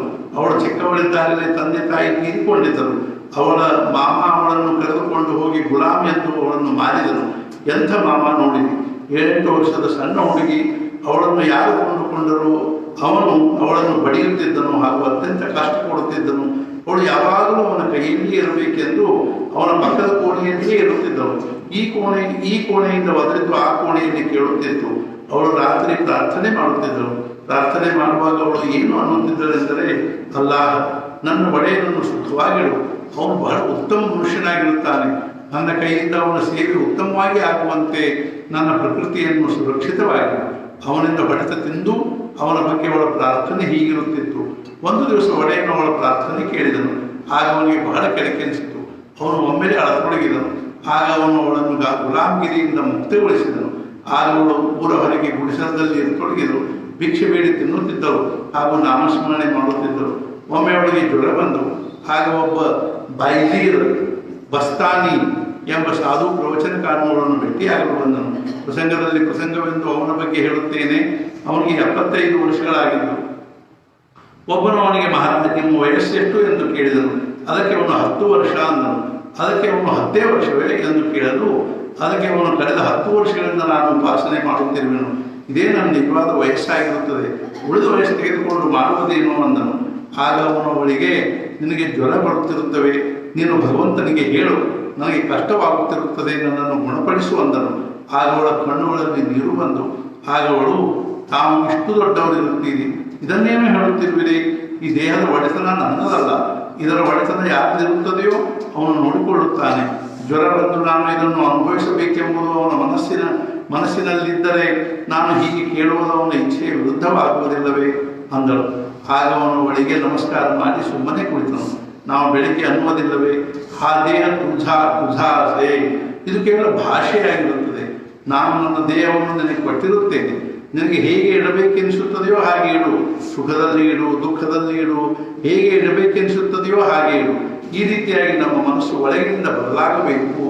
ನನ್ನನ್ನು ಬದುಕಿಸಿ ಇಡಬೇಕೆಂದರೆ ಬದುಕಿಸಿ ಇಡು. ತೆಗೆದುಕೊಂಡು ಹೋಗಬೇಕೆನಿಸಿದರೆ ತೆಗೆದುಕೊಂಡು ಹೋಗು. ನನಗೆ ಮೇಲಿಂದ ಮೇಲೆ ಒಂದು ಪ್ರಸಂಗ ನೆನಪಾಗುತ್ತದೆ. ಬಾಬು ಸಾಹೇಬರಿಗೆ 90 ವರ್ಷ ವಯಸ್ಸಾಗಿತ್ತು. ಅವರಿಗೆ ಸ್ವಲ್ಪ ಕೇಳಿಸುತ್ತಿತ್ತು, ಆದರೆ ಕಾಣಿಸುತ್ತಿರಲಿಲ್ಲ. ಅವರು ಶ್ರೀ ಮಹಾರಾಜರಿಗೆ, ಮಹಾರಾಜ, ನನ್ನನ್ನು ಏಕೆ ಇಟ್ಟಿರುವಿರಿ? ಪ್ರಶ್ನೆ ಹೇಗಿರುತ್ತದೆ ನೋಡಿರಿ. ನನ್ನನ್ನು ಏಕೆ ಇಟ್ಟಿರುತ್ತೀರಿ? ನಾವು ಆಗಿದ್ದರೆ ನಾನು ಏಕೆ ಬದುಕಿರುತ್ತೇನೆ ಅನ್ನುತ್ತಿದ್ದೆವು. ಆಗ ಶ್ರೀ ಮಹಾರಾಜರು, ಬಹುಸಾಹೇಬ್, ನೀವು ಆನಂದದಲ್ಲಿ ಇರುವಿರಲ್ಲವೇ ಎಂದು ಕೇಳಲು, ಅದಕ್ಕೆ ಬಹುಸಾಹೇಬ್, ಹೌದು, ಆನಂದದಲ್ಲಿರುವೆನು. ಮನಸ್ಸು ಸಮಾಧಾನದಲ್ಲಿರುತ್ತದೆ, ಆನಂದದಲ್ಲಿರುತ್ತದೆ ಅಂದರು. ಆಗ ಶ್ರೀ ಮಹಾರಾಜರು, ಇಂಥ ಪರಿಸ್ಥಿತಿಯಲ್ಲಿಯೂ ಆನಂದದಲ್ಲಿರಬಹುದೆಂಬುದನ್ನು ಜಗತ್ತಿಗೆ ತೋರಿಸುವುದಕ್ಕಾಗಿ ನಾನು ನಿಮ್ಮನ್ನು ಇಟ್ಟಿರುತ್ತೇನೆ ಅಂದರು. ಮನಸ್ಸಿನದು ಹೇಗಿರುತ್ತದೆ ಎಂದರೆ, ನೀವು ಹಗಲು ರಾತ್ರಿ ಯಾವುದನ್ನು ಕುರಿತು ವಿಚಾರ ಮಾಡುತ್ತೀರಾ? ಶ್ರೀ ಮಹಾರಾಜನ ಕುರಿತು ವಿಚಾರ ಮಾಡಬೇಕು. ಅಂದರೆ ನಿಮ್ಮ ವಿಚಾರ, ನಿಮ್ಮ ಭಾವನೆ, ಕಲ್ಪನೆ, ಈ ರೀತಿಯಾಗಿ ಮನಸ್ಸಿನ ಎಲ್ಲ ವ್ಯಾಪಾರವು ಅವರನ್ನೇ ಕುರಿತು ಆಗಬೇಕು. ಜೋ ಜೀವೇ ಮನೆ ಆಂಗೆ ವಿಕಲ, ನಾನು ಅವನದೆಲ್ಲವನ್ನು ಮಾಡುತ್ತೇನೆ ಅಂದ ಮೇಲೆ ಅವನ ಜೀವನದಲ್ಲಿ ಹೆಜ್ಜೆ ಹೆಜ್ಜೆಗೂ ಭಗವಂತನು ಪ್ರಕಟನಾಗುತ್ತಾನೆ. ಅವನ ಕೈಯಿಂದ ಚಮತ್ಕಾರಗಳು ಸಂಭವಿಸುತ್ತವೆ, ಆದರೆ ಅವನು ಮಾಡುತ್ತಿರುವುದಿಲ್ಲ. ಇದಕ್ಕೆ ಕಾರಣವೇನೆಂದರೆ, ಮನುಷ್ಯನು ಶಾಂತ ಅಂದರೆ ಫೈನೈಟ್ ಆಗಿರುತ್ತಾನೆ, ಹಾಗೂ ಭಗವಂತನು ಅನಂತ ಅಂದರೆ ಇನ್ಫಿನೈಟ್ ಆಗಿರುತ್ತಾನೆ. ಭಗವಂತ ವೃತ್ತಿ ಹೊಂದಿತೆಂದರೆ ಈ ಶಾಂತನು ಭಗವಂತನಲ್ಲಿ ವಿಲೀನಾದಂತಾಗುತ್ತಾನೆ. ಆದ್ದರಿಂದ ಅವನ ಜೀವನದಲ್ಲಿ ಭಗವಂತನ ಪ್ರತಿಬಿಂಬ ಬೀಳುತ್ತದೆ. जानकी जीवन स्मरण जय जय राम सद्गुरुनाथ महाराज की जय। जय जय रघुवीर समर्थ सद्गुरु श्री ब्रह्म चैतन्य महाराजर सद्गुरु श्री ಬ್ರಹ್ಮಾನಂದ ಮಹಾರಾಜರ ಅನುಗ್ರಹದಿಂದ ಕಳೆದ ಅನೇಕ ದಿನಗಳಿಂದ ನಡೆಯುತ್ತಿರುವ ಈ ಸ್ವಾಧ್ಯಾಯದಲ್ಲಿ ನಿಜವಾಗಿಯೂ ನಮಗೆಲ್ಲರಿಗೂ ಸದ್ಗುರುಗಳ ಒಂದು ದಿವ್ಯ ಸಾನ್ನಿಧ್ಯದಲ್ಲಿ 4 ದಿವ್ಯವಾದ ವಿಚಾರಗಳನ್ನು ಶ್ರವಣ ಮಾಡತಕ್ಕಂಥ ಭಾಗ್ಯ ಪ್ರಾಪ್ತವಾಗಿರುವುದು ಸಂತೋಷ ಸಮಾಧಾನದ ವಿಷಯ.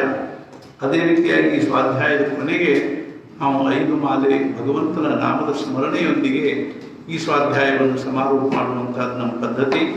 ಆದರೆ ಇಂದು ಒಂದು ಅತ್ಯಂತ ಮನಸ್ಸಿಗೆ ಆಘಾತವನ್ನು, ದುಃಖವನ್ನು, ಅಸಮಾಧಾನವನ್ನು ಉಂಟು ಮಾಡ್ತಕ್ಕಂಥ ಸಂಗತಿ ನಮಗೆ ಕೇಳಲಿಕ್ಕೆ ಬರ್ತಾ ಇದೆ, ಅರ್ಥಾತ್ ನಮಗೆ ಇವತ್ತು ತಿಳಿತಾ ಇದೆ. ಅದಕ್ಕನುಸಾರವಾಗಿ ನಾವು ಅರ್ಥಾತ್ ಏನು ಅಂತಂದರೆ ನಮ್ಮ ಹೊಸಪೇಟೆಯವರಾಗಿರ್ತಕ್ಕಂಥ ನಮ್ಮ ಗುರುಬಂಧುಗಳಾಗಿರ್ತಕ್ಕಂಥ ಶಂಕರರಾವ್ ಅಳವಂಡಿಯವರು ಅರ್ಥಾತ್ ಏನು ಅಂತಂದರೆ ಅವರು ಕಫದ ತೊಂದರೆಯಿಂದಾಗಿ ಆಸ್ಪತ್ರೆಯಲ್ಲಿ ಅಡ್ಮಿಟ್ ಆಗಿದ್ದರು ಬೆಂಗಳೂರಿನಲ್ಲಿ. ಅವರು ಇವತ್ತು ಬೆಳಿಗ್ಗೆ 10 ಗಂಟೆಗೆ ಆ ಒಂದು ಅರ್ಥಾತ್ ಆ ಒಂದು ಕಫದ ಒತ್ತಡದಿಂದಾಗಿ ಅವರು ತೀರಿಕೊಂಡರು ಅಂತ ಹೇಳಲಿಕ್ಕೆ ಮನಸ್ಸಿಗೆ ಅಸಮಾಧಾನ ಆಗ್ತದೆ. ಭಗವದಿಚ್ಛೆಯೇ ಉಪಾಯವಿಲ್ಲ ಅನ್ನುವಂತೆ ಅವರು ತಮ್ಮ ಜೀವನದುದ್ದಕ್ಕೂ ಬಹಳಷ್ಟು ಮಹಾರಾಜರ ಸೇವೆಯನ್ನು ಮಾಡ್ತಾ ಇದ್ರು, ನಾಮಸ್ಮರಣೆ ಉಪಾಸನೆಗಳನ್ನು ಮಾಡ್ತಾ ಇದ್ರು. ಹೊಸಪೇಟೆಯಲ್ಲಿ ಶ್ರೀ ಮಹಾರಾಜರ ಒಂದು ಸುಂದರವಾದ ಮಂದಿರವನ್ನು ಕಟ್ಟುವುದರಲ್ಲಿ ಬಹಳಷ್ಟು ಅವರದು ಪಾತ್ರ ಅನ್ನುವಂಥದ್ದು ಮಹತ್ವದ ಪಾತ್ರ ಇತ್ತು. ಮತ್ತು ಯಾವಾಗಲೂ ಸಾತ್ವಿಕವಾಗಿರ್ತಕ್ಕಂಥವರು ಮೇಲಿನ ಮೇಲೆ ಗೋಂದಾವಲಿಗೆ ಹೋಗಿ ಅನೇಕ ಪ್ರಕಾರದಿಂದ ಸೇವೆಯನ್ನು ಮಾಡಿರ್ತಕ್ಕಂಥ ಅವರು ಅರ್ಥಾತ್ ಯಾವಾಗಲೂ ಮಹಾರಾಜರ ಒಂದು ಭಾವದಲ್ಲಿ ಅನುಸಂಧಾನದಲ್ಲಿರ್ತಕ್ಕಂಥವರು ಇವತ್ತು ಬೆಳಿಗ್ಗೆ 10 ಗಂಟೆಗೆ ಅವರು ಸದ್ಗುರುಗಳ ಚರಣಾರವಿಂದಗಳಲ್ಲಿ ನೀರಾದರು. ಅಂಥ ಅವರ ದಿವ್ಯವಾದ ಆತ್ಮಕ್ಕೆ ಶಾಂತಿ ಸಿಗಲಿ ಮತ್ತು ಅವರಿಗೆ ಸದ್ಗುರು ಅನುಗ್ರಹ ಪ್ರಾಪ್ತ ಆಗಲಿ ಮತ್ತು ಅವರಿಗೆ ಸದ್ಗತಿ ಪ್ರಾಪ್ತ ಆಗಲಿ ಎನ್ನುವಂಥ ಭಾವನೆಯಿಂದ ನಾವೆಲ್ಲರೂ ಈ ಸ್ವಾಧ್ಯಾಯದ ಈ ಒಂದು ಸಂದರ್ಭದಲ್ಲಿ ಪ್ರಸಂಗದಲ್ಲಿ ಅವರ ಆತ್ಮಕ್ಕೆ ಶಾಂತಿ ಸಿಗಲಿ ಅನ್ನುವಂಥ ಭಾವನೆಯಿಂದ 1 ಮಾಲೆ ಭಗವಂತನ ದಿವ್ಯ ನಾಮದ ಸ್ಮರಣೆ ಮಾಡಿ ಆಮೇಲೆ ನಾವು ಪ್ರತಿ ದಿವಸ ಮಾಡ್ತಕ್ಕಂಥ 5 ಮಾಲೆಗಳನ್ನು ನಾವು ನಾಮಸ್ಮರಣೆ ಮಾಡಿ ಇಂದಿನ ಒಂದು ಸ್ವಾಧ್ಯಾಯವನ್ನು ಸಮಾರೋಪ ಮಾಡುವ ಅಂತ ತಿಳ್ಕೊಂಡು ಮೊದಲು ಅವರ ಆತ್ಮಕ್ಕೆ ಚಿರ ಶಾಂತಿ ಸಿಗಲಿ ಅನ್ನುವಂಥ ಭಾವನೆಯಿಂದ ನಾವೆಲ್ಲರೂ ಸದ್ಗುರುಗಳಲ್ಲಿ ಪ್ರಾರ್ಥನೆ ಮಾಡ್ತಾ ಮಹಾರಾಜರಲ್ಲಿ ಮತ್ತು ಅವರ ಪರಿವಾರದವರಿಗೆಲ್ಲರಿಗೂ ಮಹಾರಾಜರು ಅರ್ಥಾತ್ ಈ ದುಃಖವನ್ನು ಸಹನೆ ಮಾಡ್ತಕ್ಕಂಥ ಒಂದು ಧೈರ್ಯ, ಶಾಂತಿ, ಸಮಾಧಾನ ಕೊಳ್ಳಿ ಅಂತ ನಾನು ಪ್ರಾರ್ಥಿಸ್ತಾ ಈ 1 ಮಾಲೆ ಜಪ ಮಾಡೋಣ. ಆಮೇಲೆ 5 ಮಾಲೆಗಳನ್ನು ನಾವು ಯಥಾ ಪ್ರಕಾರವಾಗಿ ಮಾಡೋಣ ಅಂತ ತಿಳ್ಕೊಂಡು ಹೇಳಿ ನಾವೆಲ್ಲರೂ ಈಗ ಶಾಂತವಾಗಿ 1 ಮಾಲೆ ಜಪ ಮಾಡೋಣ.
सद्गुरुनाथ महाराज की जय।